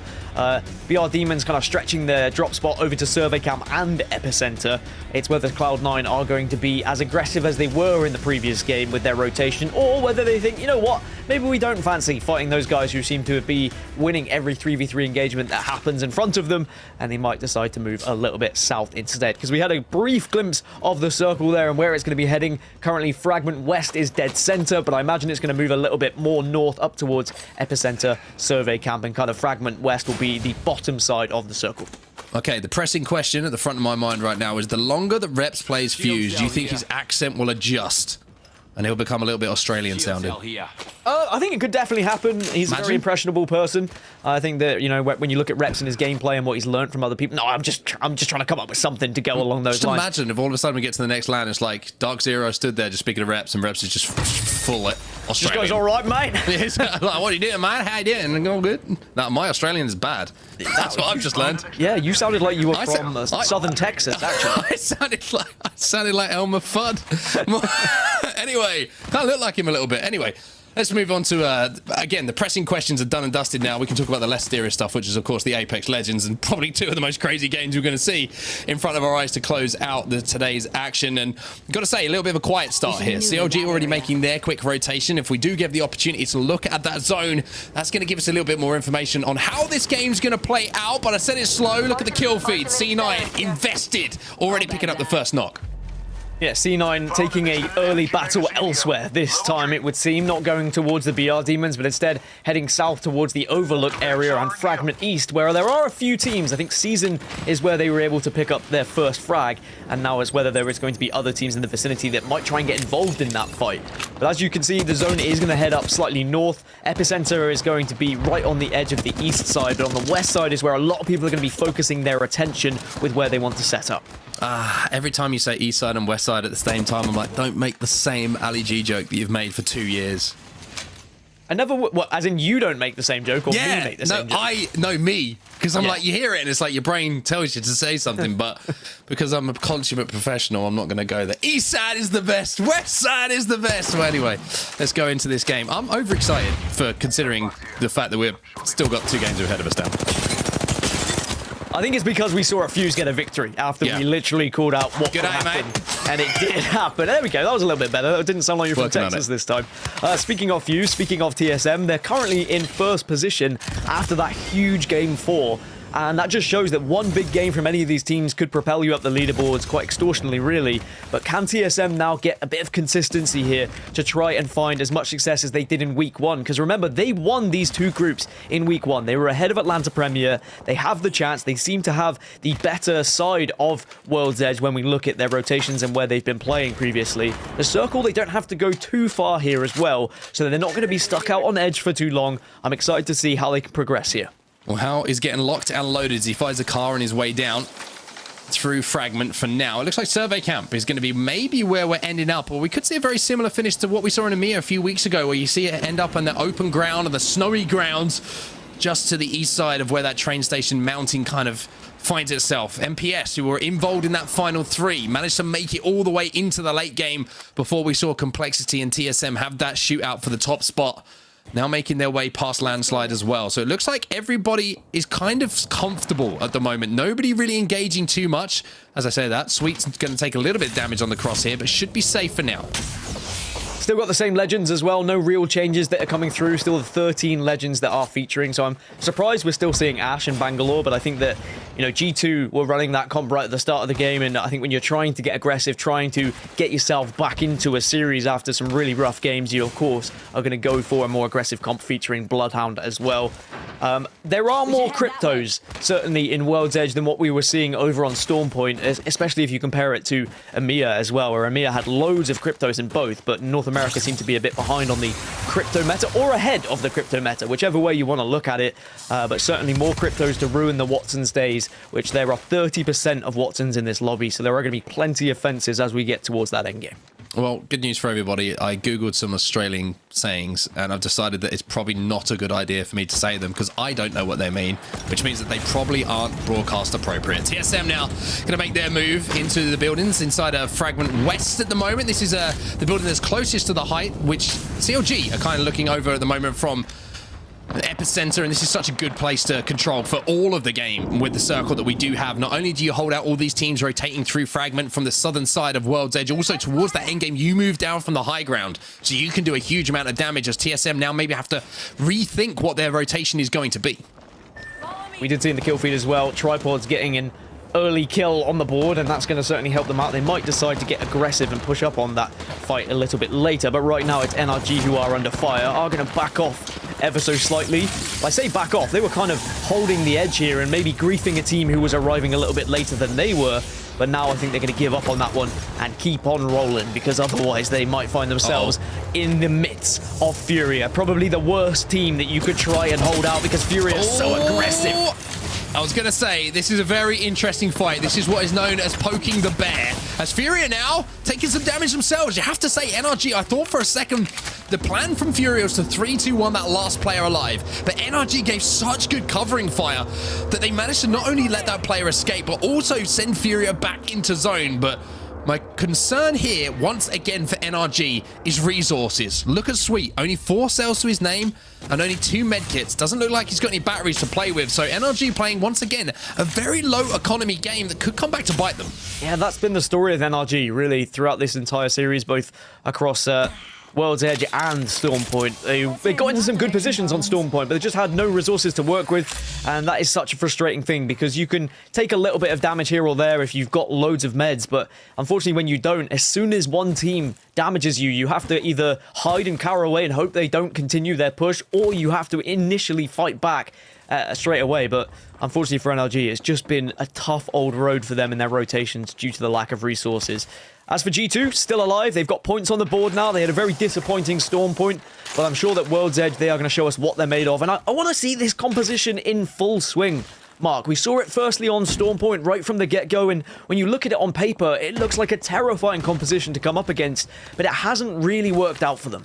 No, they're going to try and find fights, but the problem is in these lobbies at the moment, the G2 are just struggling to find them, and you have to say, even if you're looking to find fights, they haven't been particularly successful in 3v3s that we've seen so far today, so maybe just lacking a bit of confidence at the moment, G2 in this lobby. We'll have to see if that does come back. But MPS, they're on the beacon building just outside of Fragment at the moment, to the north of that triple stack building. Just playing down on the low ground. Not sure if there's a team inside. Yes, there is. It's Tripods. So that's why they're having to be forced to play down on that low ground. And the difficulty for MPS is the fact that they've got to deal with tripods inside this building. And Nick Merckx with a car in his hand and a controller in the other. He's going to deal some damage at short range for sure. I have a newfound respect for controller players as well, but I'll go on that a little bit later because G2, they have found their fight, they have found their prey, and it is going to be Furia on the receiving end once more. This is exactly what Furia did not want to happen as a team rolling up on them after their initial engagement where they lost so many resources, and G2 will be successful in that fight. The composition does work out. The smoke and then scan approach, unfortunately for Furia, was just too much. It overwhelmed them. The old scan and smoke, the classic scan and smoke coming in. It's almost like a season 1 comp, to be honest with you. Obviously, you got to take Ash out of the equation a little bit there, but you know, Bloodhound, a little bit of Bangalore in there. It's taking me back. It's taking me back a little. We did kill race earlier this week. I'm having throwback memories at the moment every time I'm casting Apex Legends. But for now, TSM are moving forward, not looking back, and they get the first knock as well onto Luxford. They get the thirst, they get the kill, and look how TSM have just commanded control of this high ground that we saw CLG on just a few moments ago. And we speak about confidence. Look at the difference between TSM on Storm Point over to World's Edge. On Storm Point, they were a little bit kind of edgy. They didn't really commit to any of their pushes. They were kind of holding angles and eventually got punished for it. They are being far more aggressive as soon as they get any sort of advantage here on World's Edge. Is that just map comfortable, or is that just a case that now they've won some fights, they've won a game, that they are feeling themselves and they feel like they can take on the world right now? But Esports Arena also trying to stay alive here, do have the option of high ground, and they have been able to push this team away.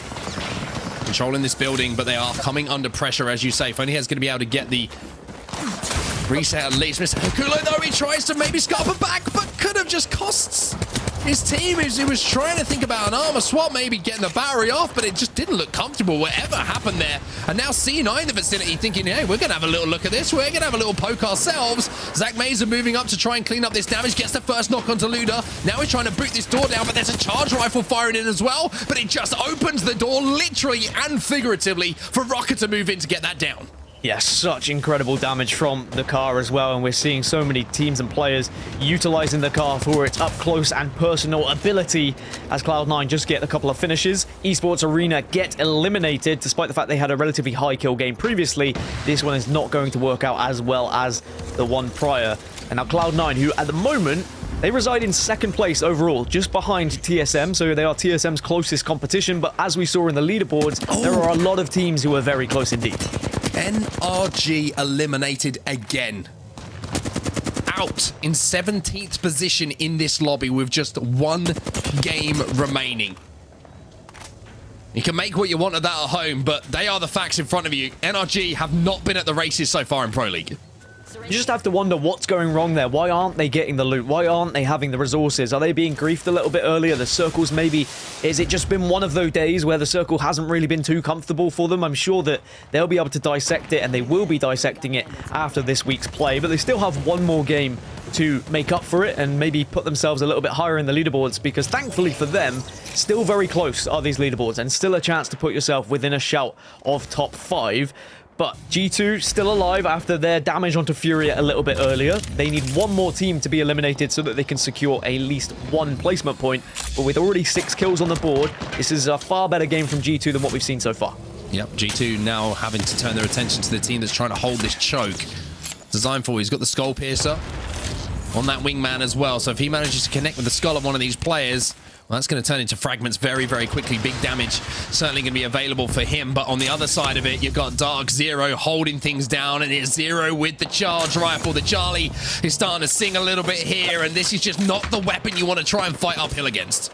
No, not at all. And it's not going to be fun. It's not going to be an enjoyable experience. In fact, it's quite painful to watch as teams just getting destroyed by the charge rifle. But Dark Zero are going to be happy to hold out the team here, as elsewhere C9 are starting to move on in closer and closer to the epicenter, but they realize they are going to have to be maybe a little bit more cautious with their approach. They were going to, I think, full send it towards the more central areas, but they're going to have to be sending it around the edges, but TSM also in the vicinity, and perhaps that's why Cloud9 have had to hesitate here, because TSM started just bombarding them with grenades. Well, look at the amount of grenades that Reps is picking up on his way as well. If they do have the opportunity to isolate this fight, C9 are going to take damage from grenades, as Reps is maybe thinking about finding an angle, maybe thinking about sending out not just a knuckle cluster, but that ultimate as well to really disrupt things. And there is that damage being done, and it's free damage, and Imperial House going to get the knock and the finish onto Rocker as well. So 16 squads remaining. Speaking of zone, because of course we always have to keep in mind where that zone is going to be pulling. It is pulling out into the open like we predicted a little bit earlier on. Let's see what TSM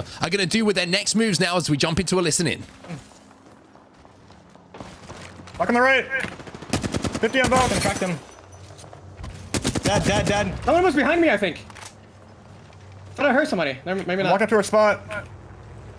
Walking up with Evan. I don't think it's like safe. It's fine. We have icicles. We can play the icicles on the thing on the left side. Careful of survey on the right. Safe on me. Safe on me. Be careful right. We gotta be careful right. I'm 4-1. I'm flying up to scout right. Yeah, team there. Team on the ridge. Where are they? I'm 2-1. They're on that ridge. Can we peek it? No. No, they have a head glitch. No. What? Evan, watch our back. We gotta take space. These guys can get behind us. Evan, no. I'm with you. Jordan. Okay, yeah, we'll watch that. Yeah, okay. Yeah, we're good for now. We're just chill. We just chill. Oh, they're not fighting. They're not fighting. We're waiting. We have to wait. We can't do anything right now. I'm 4-1. What are our meds? 4-1, 3-1. 3-1. Okay. They're looking to third party the bridge fight, but they're not going in. I could start spamming them, I think. We're gonna have to walk the scene in. Call a body. On the left, I They're think. queuing up in there. There's nobody on this rock right here either. The height? Yeah, that's the banner. I don't see anybody. They're walking up a little bit. Seems Look like over, look over. Evan heal. Shoot back. Just shoot back at them. You gotta do. Just shoot back. Don't.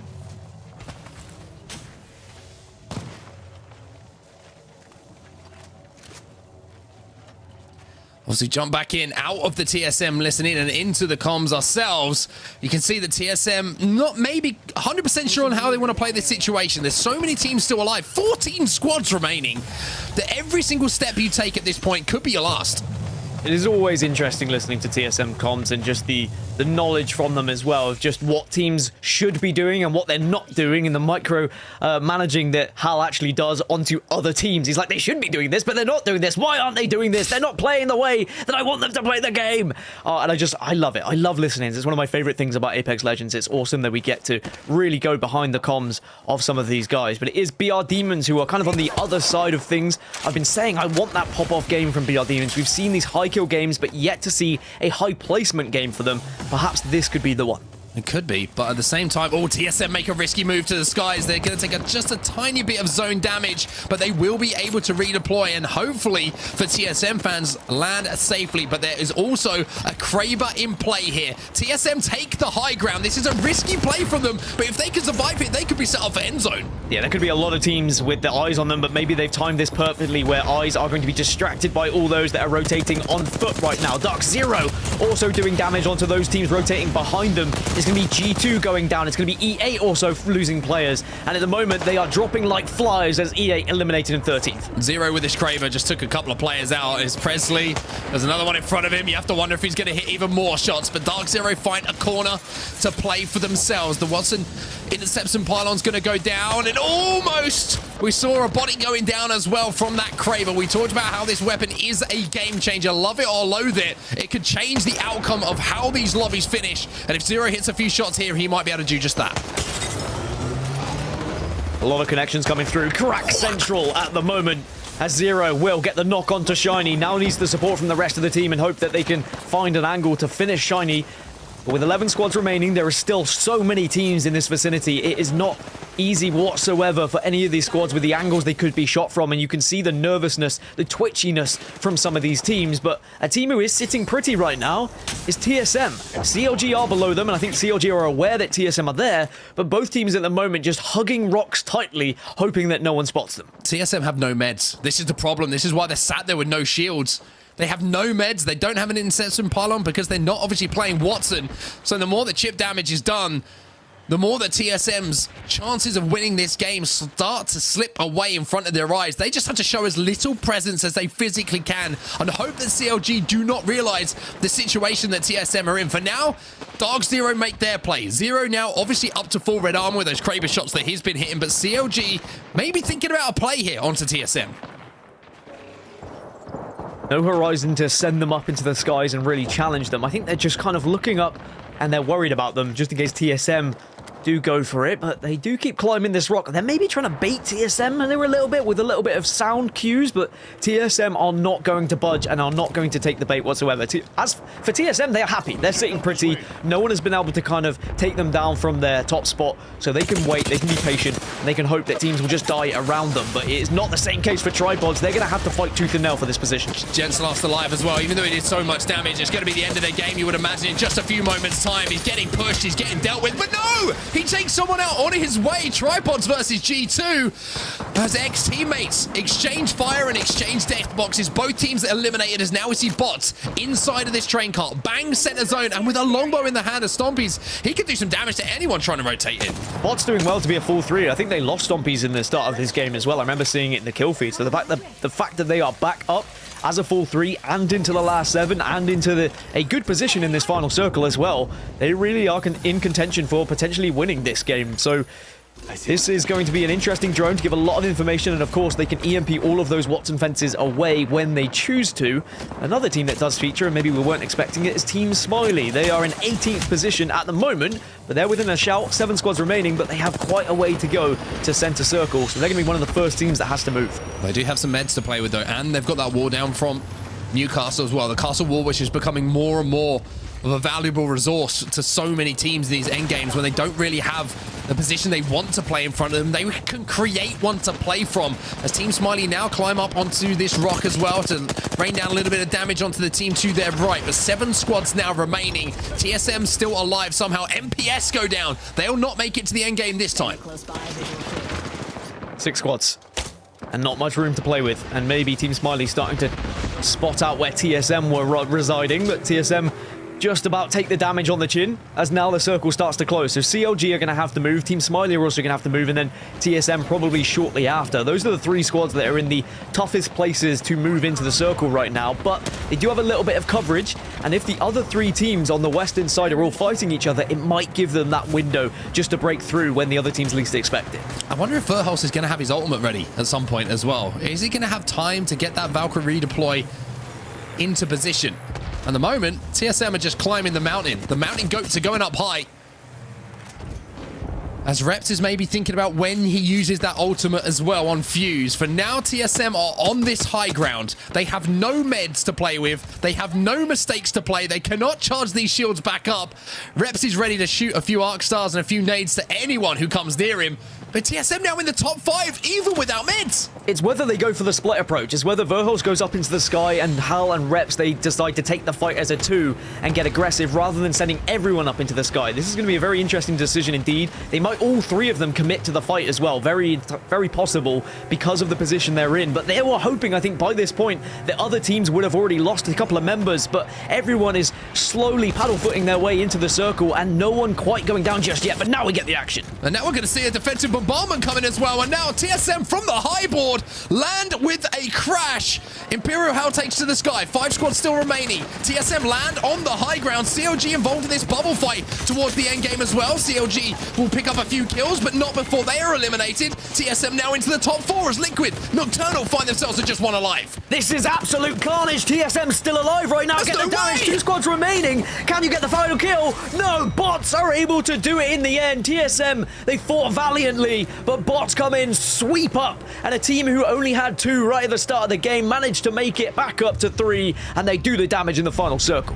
Ooh, these games are saucy tonight in North America. It's going to be Bots who come out on top in our game number 5. They were the ones who were holding down that train car for quite some time towards that end game as well. But I'm going to say TSM somehow or other managed to scrape a position where they, at one point, you thought they were going to win the game with how all the teams were falling around them. But I mean, that's going to make the leaderboards very interesting. TSM timing it perfectly, though. 2 games so far on World's Edge, 2 games where they put up big points. Surely they're going to be up the top of the table with some sort of gap between them and second now. Yeah, it's about creating that gap. The consistency now from TSM starting to show on World's Edge, and their practice really paying off, especially when it comes to composition choice. I mean, I know that I completely agree with you that we can talk about compositions all day long, but at the end of the day, it's about those calls. It's about the IGL of Imperial Hell realizing what's happening around them, making the moves, but then also the ability of all three of these individuals to make sure that they can make those moves count when they do get into those scenarios. They held strong there. If all three of them could have landed in the same position on top of that truck, maybe there was a chance to win the game, but I think they'll be very happy with second place. It was almost a surprise to see a defensive bombardment coming in and a bubble. I was like, oh, Gibraltar still exists. I remember when everyone just had a Gibraltar on their team and it was like, oh, this is the first pick. This is the guaranteed pick. But obviously things change over time.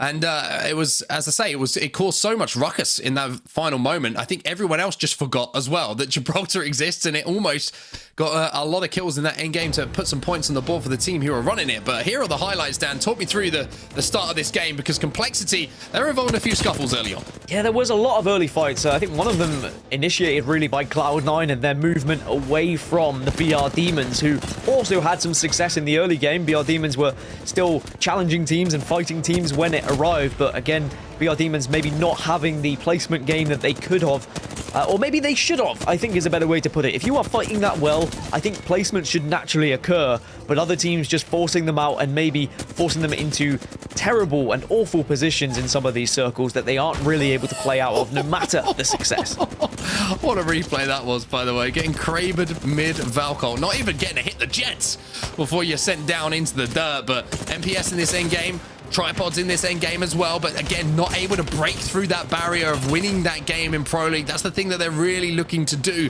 a little bit more consistently. But TSM, I have to say that Valkyrie, to get them into the position that they found themselves in for so long, without any meds, with no shield cells, without being able to put damage, it was a surprise they even got to this position, Dan.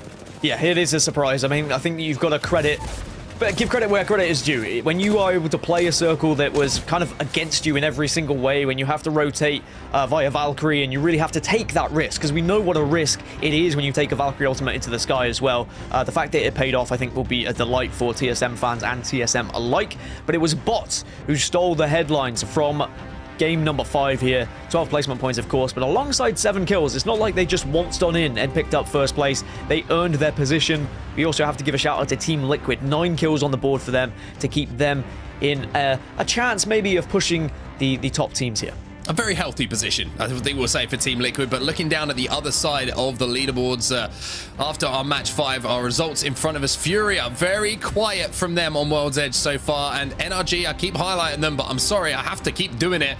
0 points once again for them. Cloud9 got some KP. We saw them involved in a few scuffles, but maybe just left their rotation a little bit too late, where the zone became a little bit of a problem for them at their back. And after all is done and dusted after match 5, this is how things look. Dan Gaskin, there is that gap I was talking about before, between first and second place. TSM at the top of the pile now on 51 points. It's seasoning behind with 34, but look how ridiculous the rest is.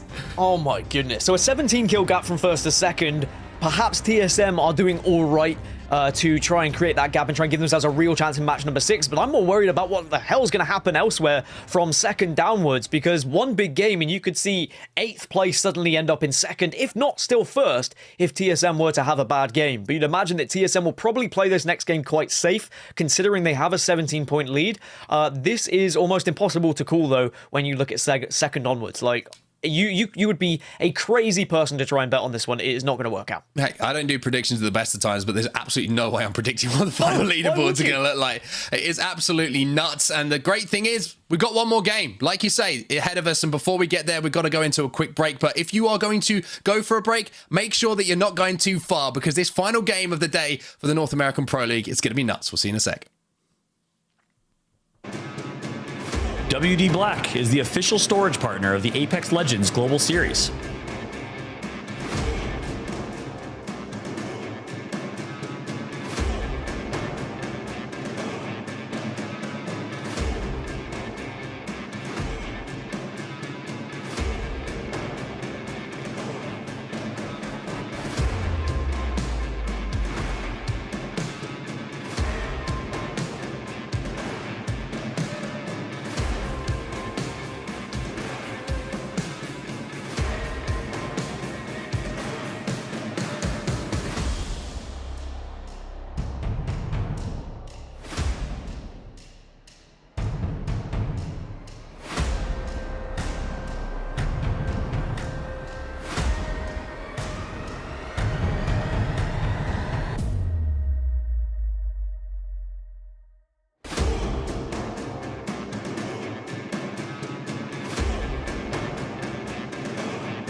Apex Legends Global Series, Monster Energy, your official energy drink for the ALGS. Welcome back, Apex fans, and if you're just joining us, what a time to join us. If you've been here for the entire evening, well, you know what's about to happen. We have one more game in front of us, what has been arguably one of the craziest days of Apex action we've seen in North America. Let me sum it up to you. TSM on World's Edge have looked superb. They're top of the leaderboards, 51 points. But there's then 5 points that separate second place all the way down to 11th, and after that, it's just as close. Dan, this is a roll of the dice for so many teams. If you want to pull a rabbit out of the hat, now's the time to do it. Yeah, I think this is the closest North America's ever been in ever. I genuinely, I think this is unreal, because usually we've got maybe 2 or 3 front runners that really take away, and then the rest of the pack are quite far behind, and they're kind of competing with one another. But this, as you say, anyone could be playing for second place right now. First place still available to those teams who are just shy of 30 points, but it's going to be difficult if TSM carry on their success with how they've been playing. Their rotations have been on point. Their fights have been incredible as well. TSM looking a shoe-in for first place right now, as long as they don't make mistakes. But still, so much to play for here in match number 6. Absolutely incredible day of action. Make a little bit of noise in the chat for us as well, wherever you're watching around the world. Let's get hype in here. Let's get some excitement going for game number 6, because TSM have looked great so far today, especially on World's Edge. But as we keep saying, anything can happen in this final game. Will it be NRG making a historic Phoenix rising from the ashes story? Will it be Team Liquid solidifying their place? Or if Furia got something to say in this final game? We are going somewhere different this time, Dan. We're going up to the northwest side of World's Edge. We might see a bit of a Skyhook zone.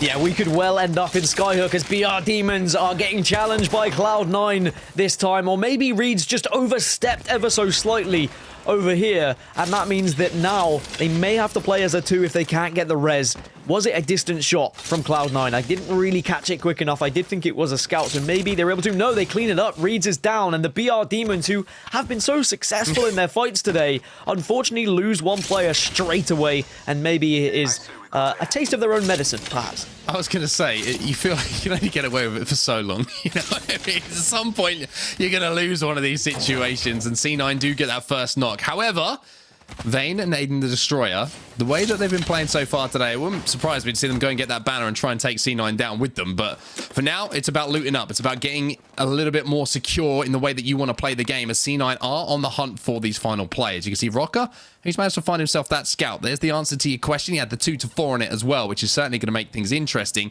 And Zach is scanning. He is hunting, but I don't think he's getting the information he would have wanted. Yeah, I just think that maybe they got a little bit too brave with their splits on their looting process there, and Cloud9 are perhaps just going to be waiting and hoping that the banner rescue team comes along, and Cloud9 are going to be sitting pretty, waiting for it to happen, because I think Cloud9 would like to get one over BR Demons after what happened in match number 4. We talk about ego challenges, we talk about revenge tour as well. That's very much on the line here for Cloud9. A part of me wants to go back and watch the SWAT team as they clean up the business that has been started from C9, but we'll have to leave that for now, as we will jump on board with Atlanta Premier, who are on 24 points at the moment. And you might think 13th place, that doesn't sound too great, but with how tight things are, Dan, and the fact that I think it was 34 points for second place, you can see what one good game could do for any team in this lobby. Yeah, I think it's why BR Demons, as soon as they sense there might be a little ambush squad waiting for them, will probably just get out and try and play placement. I know their placements haven't been the best today, but considering how close this top 10 is right now, the difference between a top 10 or a top 15 could be enough to get you good points, as already we're seeing so many teams rotating here to the far northwest side of the map up by Skyhook. The likes of Team Liquid, the likes of Fury, the likes of Dark Zero, Tripod, they're all there in the early stages. This could be a very slow game if we see all these teams find a place to play here in Skyhook. And I will say this, I'm pretty sure that Atlanta Premier just stole a spot away from someone as well. You saw there was a team, I think it's actually bots, who are now inside a train station, was scarpering across the open ground and trying to get into that building, but the timing was just not there. I think it might actually be a different team who are in the building next to them who wanted to decide where Atlanta Premier find themselves. But that's what we talk about, right? The amount of work the teams put in, knowing the timing on the Valkyrie, deployment, taking that skyward dive, and if you can beat a team there, even if it's by a hair's breadth, that is your spot to play with, and everyone else has to reassess. I mean, there's already, what, 11 teams into Zone 3? They have got the beacon information, they've got into Skyhook, they have pushed, and they are setting up. Karasuno, though, eliminated. What an amazing start they had to today's Pro League, but they have fallen short ever since, and they have not been able to solidify themselves as a top team here in this lobby, and they will be dropping down those leaderboards because of that early exit. I will say this, in Apex Legends, it's not a good idea to stand still by a window, and I think that Deeds has just found that out very, very quickly as he had his shields shredded away. Gets away with it, I will say, but a good spot here for tripods inside of this bar building. They'll be set up for the end game. A lot of the time we see these zones maybe pull towards that market. Sometimes you do see it pull a little bit north, which is why you see a lot of teams actually set up on those tracks as well. But as one team takes to the sky, everyone else tries to make them drop like flies, but nobody can quite connect for now, as Gent, with that flat line, can't quite get those heavy bullets to connect in the way you want it. Well, our front runners, TSM, 17 points ahead of everyone else at the moment. And all they really need to do to win today is probably get into the top 5. But I say that like it's easy. We know full well it is not easy. If they were to make a mistake, if they were to finish in the bottom 5 here, then suddenly first place is up for grabs from these chasing pack. They might be 17 points off, but that 17 points is very much achievable with the right game, and we have so many teams who are possible, who have the opportunity to do so with the way that they play the game. But TSM do find themselves into Skyhook. They've yet to find a home at the moment, Mark. They are still running, and I guess they just hope they don't run into someone else, but there is going to be a little bit of confrontation here. There is. Verhouse takes some damage, and TSM are going to retreat, but they got a little bit of information there that at least one of the players has blue armor. Now, TSM know, even though they have to ascend from low to high, that they have the armor advantage. The question is, will they be willing to take this fight so early on and take complexity on head-to-head? For now, it looks like respect is going to be shown between the two teams. I think because of the position that TSM are in, they will not take this fight. They want to just play survival. They want to play with less risks going into match number 6, considering the lead they have. But at the same time, we know what TSM are like, and we know that they like to press their advantages when they see them. So if they were to get a crack, let's say they go for a little bit of a peek, then I think, yes, they could go for a push. But I think it's more likely they hunker down here, and they try and just hold. They don't necessarily have the defensive legends to cover like others may do, with the likes of Newcastle featuring the likes of Watson on the cards. Instead, it's going to be about utilizing the aggressive features that they have in their composition. As Season, 3rd place at the moment, they have lost 1. Nocturnal on the other side, Team Liquid making sure they takes them down and stop these trolls from staying under the bridge. And Team Liquid, this is their zone. They land over at Trials and Skyhook. They have done for quite some time. They always have good loot coming out of this position, and they know how to play these end zones. And you can already see how they're set up on this side of the tracks. They want to keep the rest of the lobby in front of them. Their backs covered by the natural edge of this map on World's Edge. So they are set up in a really good position here. Maybe they don't have the attachments and the ammo. That could be a slight worry for them as this game starts to progress. But as far as position is concerned, Liquid don't need to do too much, and they can probably guarantee themselves some good placements. This is frustrating, though, for Season. I think they were probably comfortable with their setup. They were comfortable with their area. They were all Watsoned up and they were ready. But now this is going to be a real shame as they try and get their 3rd back up. But is it actually going to be possible? That would be my real question, because they have got the respawn beacon next to them, of course. Mobile beacon is also there, but you're going to be so vulnerable when you drop in. But I don't know. I've seen crazier things happen, so maybe we'll revisit that when it does, because 19 squads still remain. Everyone has found a place to play, really, in Skyhook. There's not too many stragglers when it comes to the late rotators. I can only see 3 teams who are outside of this current zone, and they are not far from it either. So this, as I say, is going to be a slower one. It's going to be more methodical. It's going to be about strategy. It's going to be about rotations. As one of those teams I was speaking of is Cloud9. They're going to be one of the latest teams to actually move into this next circle. C9 making sure they're looted and booted for this fight as well. You can see blue, purple, and gold is going to be the color scheme for them with the Evo shields. So anyone who tries to push them, they should be pretty good to at least deal damage and exchange to get a reset if they do need to do so. But 1 minute and 15 seconds, they're just waiting for their backs to close, and it looks like they're going to try and play the high side of these tracks, maybe the outside of that train station. But the longer you wait with 19 squads remaining, without scouting out ahead of you, the more difficult that move does come. So Zach Mazer's got a lot of responsibility here, and it's BR Demons in front of them. Now, this could be the second chapter of the story, so to speak. They don't have reads. He's not going to be able to get back into the game. Vane's only got white shields as well. And if C9 had that info, You can bet your bottom dollar they want to take this train station building off of them. Yeah, BR Demons were 9th at the moment, but as I say, with a good placement, you never know where you might end up with how close things are. You just kind of have to hope that the teams that are above you have a poor game and get wiped a little bit earlier. And all teams will have a keen eye on that kill feed, but I think they know, looking at this circle, we're not going to see that many kills happening for a short while.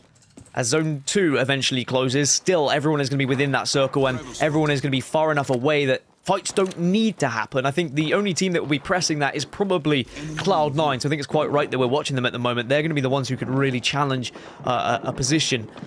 As for everyone else, it's about just hunkering down, listening, waiting, being patient, maybe trying to level up some shields here or there with some damage onto those that are around you. But you also don't want to get rid of too many resources. You don't want to take too much damage and give shields to other teams.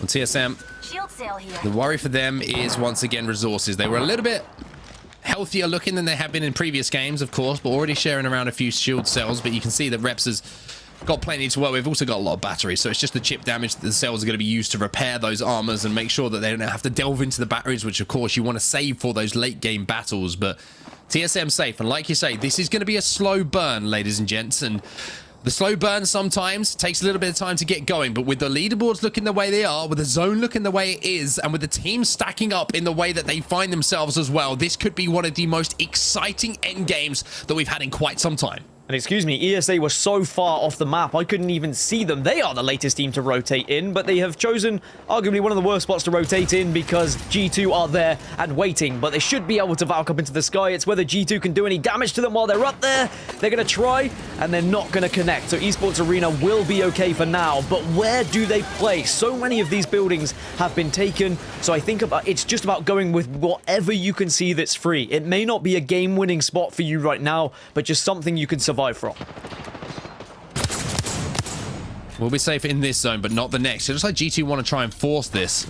You see the Design Force pop the ulti as well. He'll be in Beast of the Hunt, but that's going to run out again, and for not the first time, not getting a lot of value out of that ultimate this time around. Maybe using it to just get those scans back a little bit quicker. Now he's going to get the information of where ESA do find themselves. He's going to pop the ult as well, so it looks like G2 want to take this fight. They want to be aggressive. Design for popping that ultimate as well is going to get him closer and closer to be able to fight again, get those scans down, and also that movement, but there is the knock!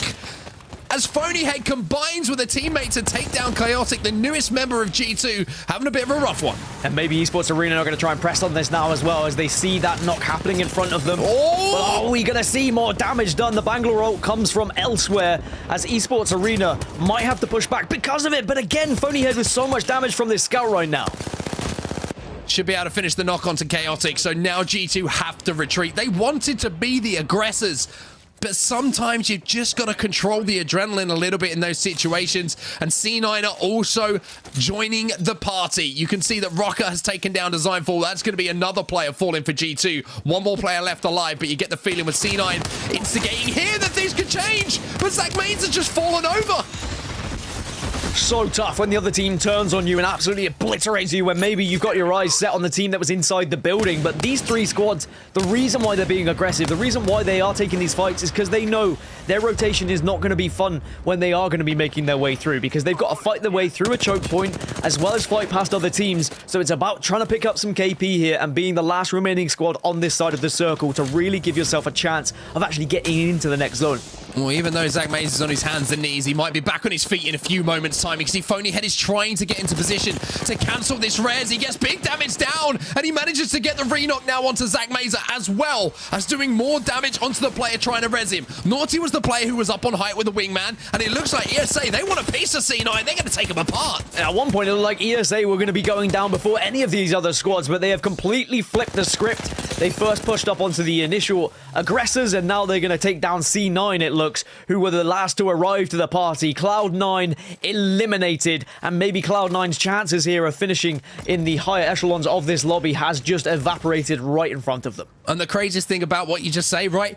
Cloud9 coming into this game, you say 4th position. Surely they couldn't just disappear. But with how close it is, there was 3 teams joint with Cloud9 on 33 points overall. It is not the game to go out early if you're C9. And unfortunately for them, it kind of just paints the picture of the season so far. But Esports Arena, who were in a tough spot at one point, fight their way into a good position as TSM now take the height. It was Complexity who were there previously, but Complexity, they've become ghosts. They disappeared already. It's actually not even crazy to think that Cloud9 could drop out of the top 10. Like, that is entirely a possibility, which is kind of mad. I think they'll probably finish around 8th or 9th, most likely, but they could fall so far from that 4th place that you were talking about. That actually, right now, they're in 3rd after the kills they were able to pick up. But that will change very quickly as Dark Zero now have managed to get the initial knock onto Complexity, but can they make it count? Lux and Shiny fighting back-to-back here in this truck. There's Newcastle showing not only the defensive capabilities, but getting the res is important. ESA finish off G2 as well. Resulta will be hunted down, so a very successful final couple of minutes for ESA, forcing their way into zone, taking down C9 and G2 on their way forward. Dark Zero, though, look at this zone. They are bang in the center of it. And the thing I love most about the way that Dark Zero are playing, they're splitting themselves between this building and the truck as well. They are controlling so much space in the zone. And the amount of teams that moved up to this far northwest right at the start of the game was kind of nutty. So for Dark Zero to be in this building, they can be very proud of that. They've got Team Liquid above them. Complexity are just below them, as you can see, but get back up to a full 3. Season, as a 2, still alive. Remember, we saw them lose one of their players right at the start, but actually I think they've been able to get him back up. Excuse me, yes, they are a full 3 our season, so that mobile respawn beacon worked out in the end for them. NRG also in this circle on the far west side. You can see maybe they'll enjoy that position for quite some time because it looks like they should be able to hold out as long as Furia don't decide to rotate that way. NRG should be safe. This is really crazy moments. We need to go on board with NRG if we have the opportunity to do so in the next few moments or so, just to show the position they find themselves in, because everybody else is in Skyhook. Everybody else is on top of Trials.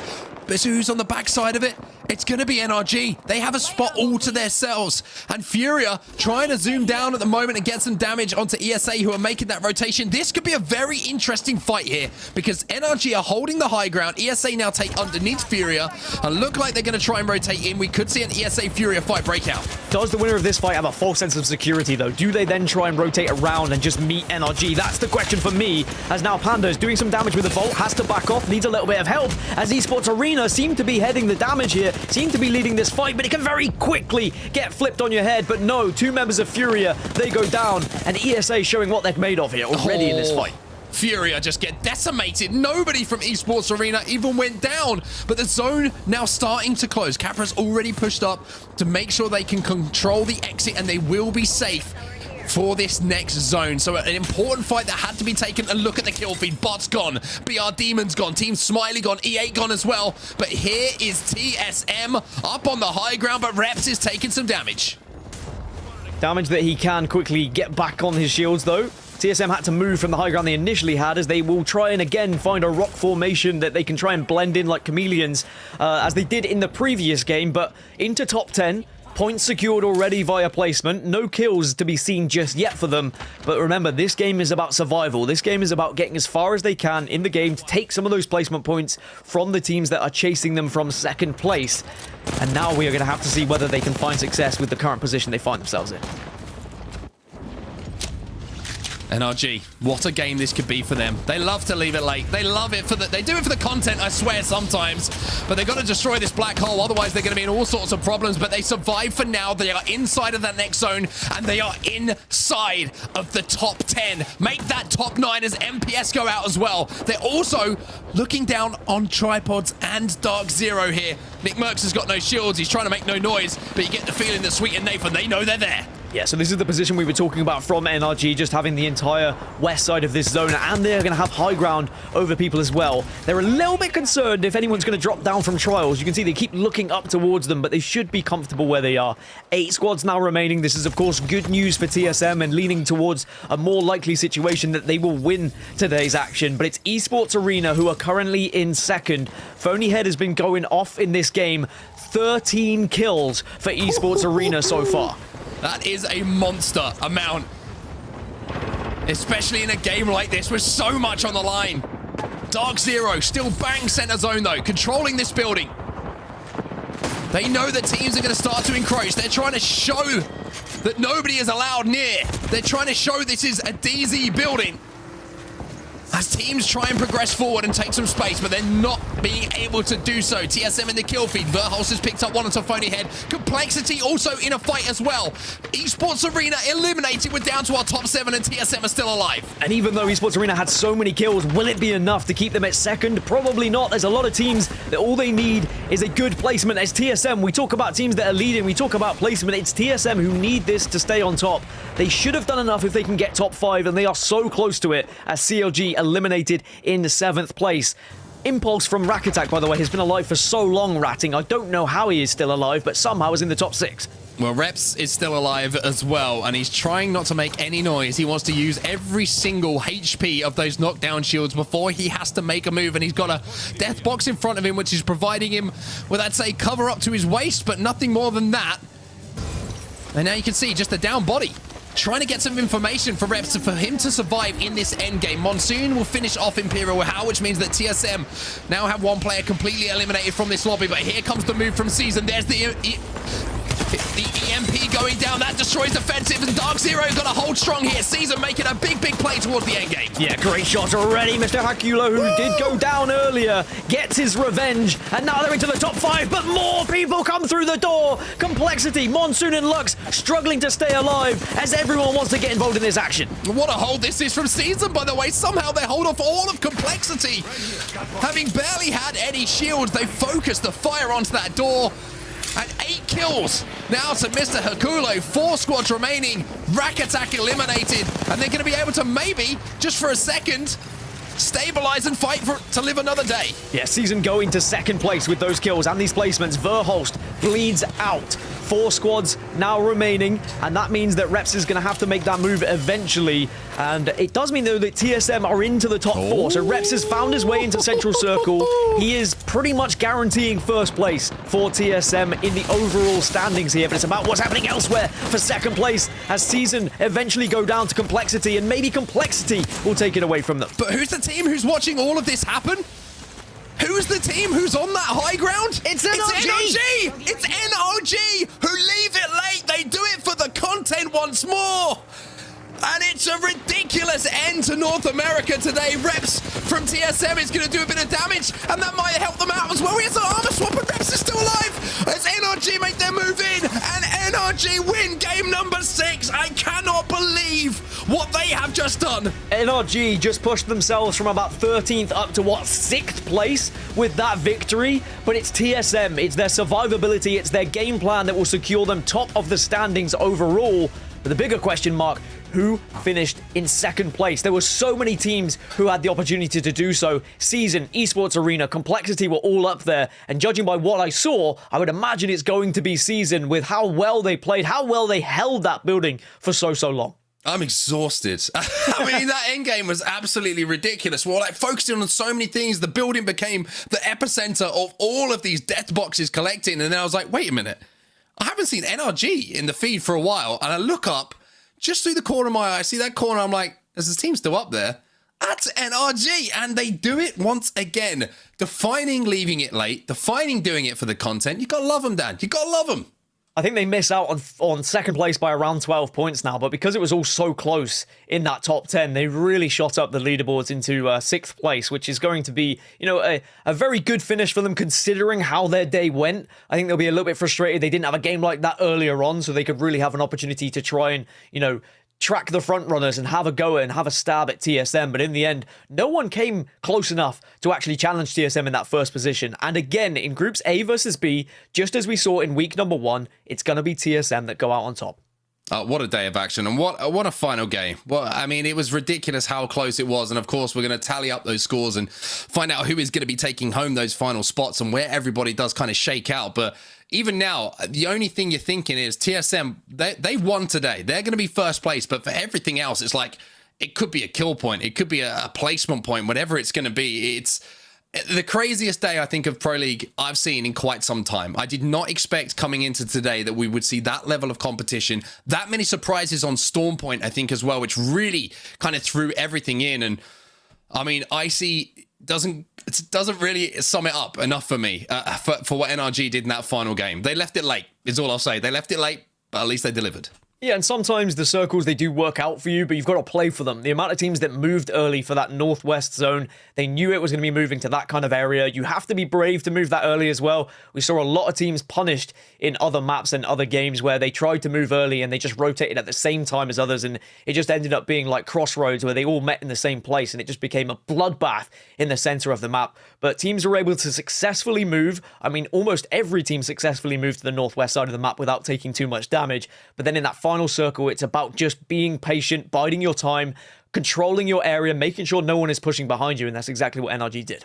Amazing stuff. Just patience personified once again from one of the most experienced IGLs in the game, just holding the troops back until that final moment, but also Reps playing, and the rest of TSM as well. Is even though you're the last player alive, you have to give a lot of credit to the way that Verholst and Imperial How, held down that position for him, kept him alive from those frag grenades, using those knockdown shields, but also scouted out the land that was in front of him to carve the way for him to get into that top 3 placement. C9, though, we talk about the brilliance of NRG, so just managing somehow to pull a rabbit out of the hat in that game number 6. But for C9, it was almost the opposite story. It seemed like there were kills guaranteed in front of them for a rotation to be gained, and they just make a mistake.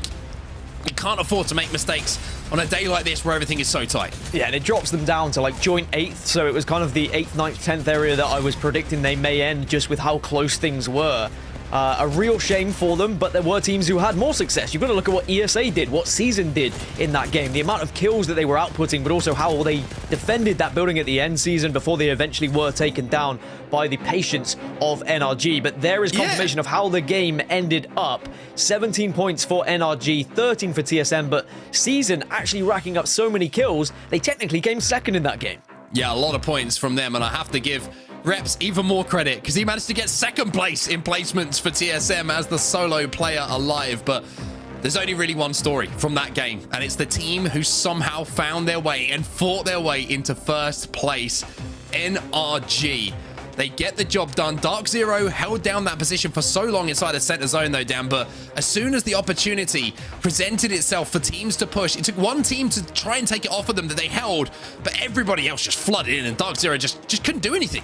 And what a different scoreboard it could have looked if ESA were able to get a little bit further with their placement as well. 13 kills they were able to drop and finish in 8th place, but that still has them as 2nd highest point scorers in that game, just from the sheer amount of damage they were able to output. But for me, Esports Arena, Season, NRG, real standouts of that game, and of course TSM ratting it out at the end to ensure they got those points. They had to play a survivability game. There was never going to be that many kills for them, but that doesn't matter because they had almost wrapped things up in game number 5. Well, as you see, the placements 11th through to 20th in that game, C9, G2, Furia, and of course Team Liquid in that bottom half means that this is how things look after NA is done on match day 4. Groups A versus B, TSM on top with 64 points overall. Season in 2nd, Esports Arena with that big game. The points mean everything, the kills mean everything, coming 3rd. But NRG, Dan, jump up from nowhere to 6th place with a win in that final game. Yeah, we saw so much change there from the kind of top 10 and a few from the bottom 10 that were able to move up substantially as well, especially NRG, of course, with their performance. MPS hold down that top 5 spot. Congratulations to them. They've had a great day of action as well. Complexity also doing their job in the final moments. As Esports Arena, by the way, put themselves up into top 3. Sure, with a better placement, they could have probably finished 2nd, but I think they'll be delighted with that final game and how they were able to play. Those Esports Arena boys, they can find some talent. Anyway, let's look at the standings overall for North America. After day 4 is done and dusted, it's TSM on top. Team Liquid in behind them on 49 points. But my word, Dan, TSM have created distance at the top, but look how close the rest of that is. Yeah, that is again, just astonishing with how close North America is right now, considering it's a region that we usually say is relatively top-heavy sometimes.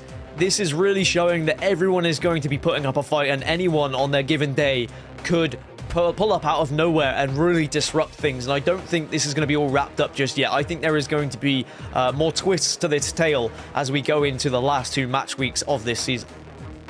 Well, as we take a look down the other side of things as well, of course, you've got to keep your eyes on those bottom places. Relegation, of course, is certainly something that teams are going to have to be thinking about. And also, we have to highlight as well that the Group C teams are going to be looking at this and thinking about what they have to do moving forward as well. Very interesting final layout that we see here on the 30 teams that we have in the North American Pro League. But speaking of interesting, I'm always interested in kills. Let's take a look at the top 10 kill leaders that we do have from today. And Klein is up the top from Season, Phonyhead just in behind. Yeah, and I think a lot of those actually came from that final game from both Klein and Phonyhead. They were destroying the lobby, and I'll be honest, I think TSM maybe would have taken kill leaders if they had played that game a little bit more aggressively, but they had no reason to. There was no rhyme or reason to play that way. It was all about surviving, so they sit pretty in 3rd and 4th place, which is very impressive considering what a quiet game it was for TSM in the end. I think Verholst and Howell went down with very little kills because they just got into the final circle and then allowed reps to rat it out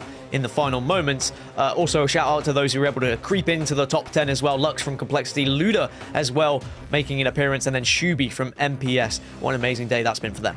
Yeah, no surprise to see how close those leaderboards are in our top 10 for kills overall. Everybody sharing them about and everybody getting the job done, but 2 players from TSM in that top 10 means, of course, they take home 1st place. And now it's time for us to turn the discussion towards MVP. So let's talk about that. Our Monster MVP segment starts right now.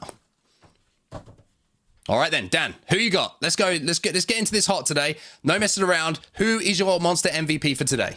Mine is going to be Klein from Season. I was deliberating throughout the entire match 6. I was trying to work out who on earth am I going to go with because everyone seems to be playing off their rock at the moment. But it was Klein who dropped the most kills, and in that last game, such an impressive display from the entirety of Season. And just what Klein was able to do on the Watson as well. I feel like you have a lot of responsibility as a Watson in the way you play. You have to be a little bit more passive because you are going to have the responsibility to get those fences down, to get the generator down, to make sure you are there to help your team. But then to be able to put down all the damage when you are holding is going to be so important as well. Sure, in that final fight, he may not have been up, but it was elsewhere. It was the games before where Klein was really able to demonstrate why he's such an important part of this Season roster. And I was so impressed with what they were able to achieve today, and very happy that they were able to scrape out a 2nd place considering what could have happened had they gone down earlier in that game. Yeah, I have to agree with you. Klein certainly had a day to remember for Season, but I have to go with Reps from TSM. Usually a lot of the plaudits goes elsewhere, but I'm talking about Reps today because I think he's one of the best players that Apex Legends has ever produced. And the reason that I'm talking about him today is because on World's Edge, he plays a new legend that he hasn't got many hours on in comparison to the likes of Watson, in comparison to the likes of Gibraltar in the competitive setting, and that's where TSM came to life. Reps is the heart of TSM, in my personal opinion. He's the one that keeps them ticking. He's the one that keeps them moving. And I think in these final games, he really was certainly a standout player. Ratting his way to that 2nd place to secure top 1 for TSM, Dan.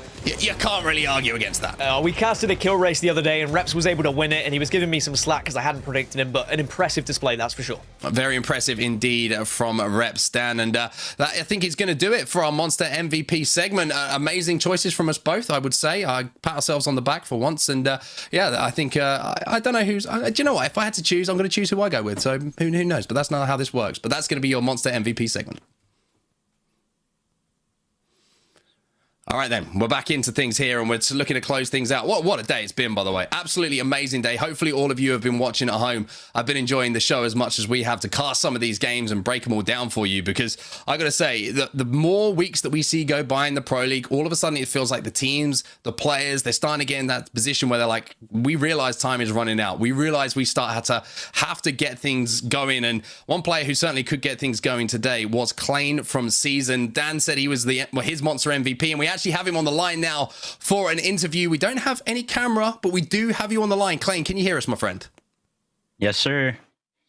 Yes, sir. That's what we want to hear. Firstly, congratulations on an amazing day individually, but also the team performance today. How do you feel coming out of day 4 today? Because that was a pretty crazy day and a pretty crazy lobby. To be honest, I mean, we should have won. Just some really unfortunate things happened on World's Edge. I mean, we played like insane today. It was awesome. Just back-to-back weeks performing feels really good. And then that final circle for you guys was absolute mayhem, and the hold you had in that building was insane. Talk me through what happened in that final circle. You say maybe you could have won. Is there anything you feel like could have gone your way a little bit differently? What went wrong for you in that last game? In the last game, I mean, to be honest, I think we played that game as perfect as we could. There's nothing else we could have done after that fight up top. We got third-partied. My teammates went crazy and killed someone on the third party, so we lived a little bit longer. But yeah, after that, there's nothing much for us to do. I think we did the best we could. I'd have to agree with that. That was one of the wildest holds that I've seen in quite some time. Complexity certainly learned that you are not free kills, even if they are third party for sure. But I want to talk to you a little bit about the day overall, because, you know, going through the games today, you kept probably keeping your eyes on that leaderboard. You realize how close it was. Going into game 6, what was the game plan for you? Because you seem to just find a way to get to that end zone. And it's quite a rough end zone to get to sometimes with your landing spot. So talk me through what the talk was before that game 6 even kicked off. Pretty much just, we knew everything was close. We needed to just not have a 0-point game. We needed to do the best we could. We went into that game though saying we're just gonna win the whole thing. We're just gonna do it. We got it. And I mean, I took a really risky call. We flew into the middle of the zone in such a terrible spot, but made it work, and it ended up paying off really well. It's always tough when you get final circles like that, but as you said, you guys held your own in every way possible. I want to pick your brain a little bit. When we look across legend selection and we look across compositions for today, we had 13 different legends featuring on World's Edge there. Did it make it tougher to play some of the final circles, knowing that certain legends were going to pop up? Like Catalyst, for example, appearing now. We had Caustics all over the place. Fuse was then chosen by TSM. What are your thoughts on the legend selection across the lobby? Yeah, I mean, that's one reason why we're playing Watson. I feel like Watson does really great against most of those characters that you just named. Catalyst don't know too much about her yet. She's definitely a little weird, could be scary. I don't know. I don't think they have like full potential on Catalyst yet. I think it's very interesting that you bring up Catalyst, Klein, actually, because it was almost a surprise to us as well. Because obviously, you know, you played a few weeks on the old patch, now we're on the new patch. You know, what was your genuine reaction when you saw for the first time, like when you saw a Catalyst spikes coming up from the floor, or you see the ultimate going down? Were you like, who's playing Catalyst and why are they playing Catalyst? Like, what is going on? Because that must throw you off so much, right? I mean, the first game, I don't know if you remember, but a Catalyst team won the game, and we were top 3. We were in such a good spot. I thought we were going to win for free. And then we ended up killing the team that placed 3rd. And then all of a sudden a full 3-man comes behind a Catalyst wall. We had no clue.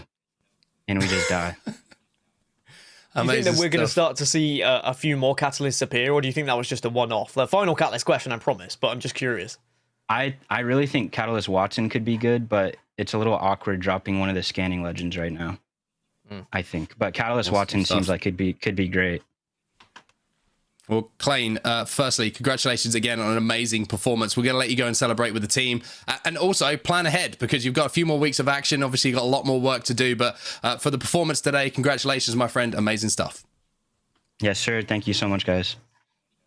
Thank you very much. That's Klein from Season. Another great day of action, Dan, and another great performance from Klein there. I mean, let's just take a second to actually catch our breath, because I feel like we've been going at 1,000 miles an hour for the last couple of hours with the games that are in front of us. I mean, let's talk about some of your highlights from today, because it's been a crazy day, a crazy day. I think, as you've heard from me, you know, getting nerdy over all of my statistics about legend selection, it's been the variety of compositions today. It's been seeing Catalyst being added. It's being people trying different compositions, Fuse being added here or there. We saw Caustics. I think at one point we had 14 legends on the map in EMEA today. I love that people are trying to break out of the box and people are trying to find something that will beat the current meta, and that means it doesn't get stale, and that doesn't mean we're seeing the same winners. Instead, we've got a variety of results all over the place, but ultimately it does come down to TSM yet again in this Group A versus B, finding their way at the top spot. But I loved how everyone played today. I love the energy that everyone brought as well, and I'm sure that you guys at home enjoyed every moment. Yeah, it was an amazing day of action. I have to agree with everything you said there. I think that it was, in my opinion, one of the most fun days we've had, both in North America and EMEA. Everybody is stepping up and showing us something a little bit different. Every time that we go to a POV, we look at a composition, we look at a rotation, whatever it's going to be, something is different, and that was what makes Apex Legends so exciting indeed. But Dan, I've got to say, thank you, buddy. It's been an absolute pleasure to cast alongside you. It's been a lot of fun, as it always is. But unfortunately for everybody today, the end of day 4. That is where we we find ourselves. It's that's going to be the end of the games. But however, don't worry, we're going to be back very soon. Next Sunday, of course, is where you're going to see some more action from the North American and EMEA regions. Of course, we have our other regions kicking off as well, but the broadcast is going to be covering those. Match day 5 is coming up extremely soon. Next Sunday, you'll be here. We'll be here as well. Will we be here? I'm pretty sure we're on the show. But for now, that's going to do it all from us. We'll have to double check our calendars. But if we're not here, don't worry, we'll be in the Twitch chat. We'll be watching along with you. But Dan, been an absolute pleasure, my friend. From Dan and myself, it's been a lot of fun to bring you the broadcast today. Thank you for watching. We'll see you soon.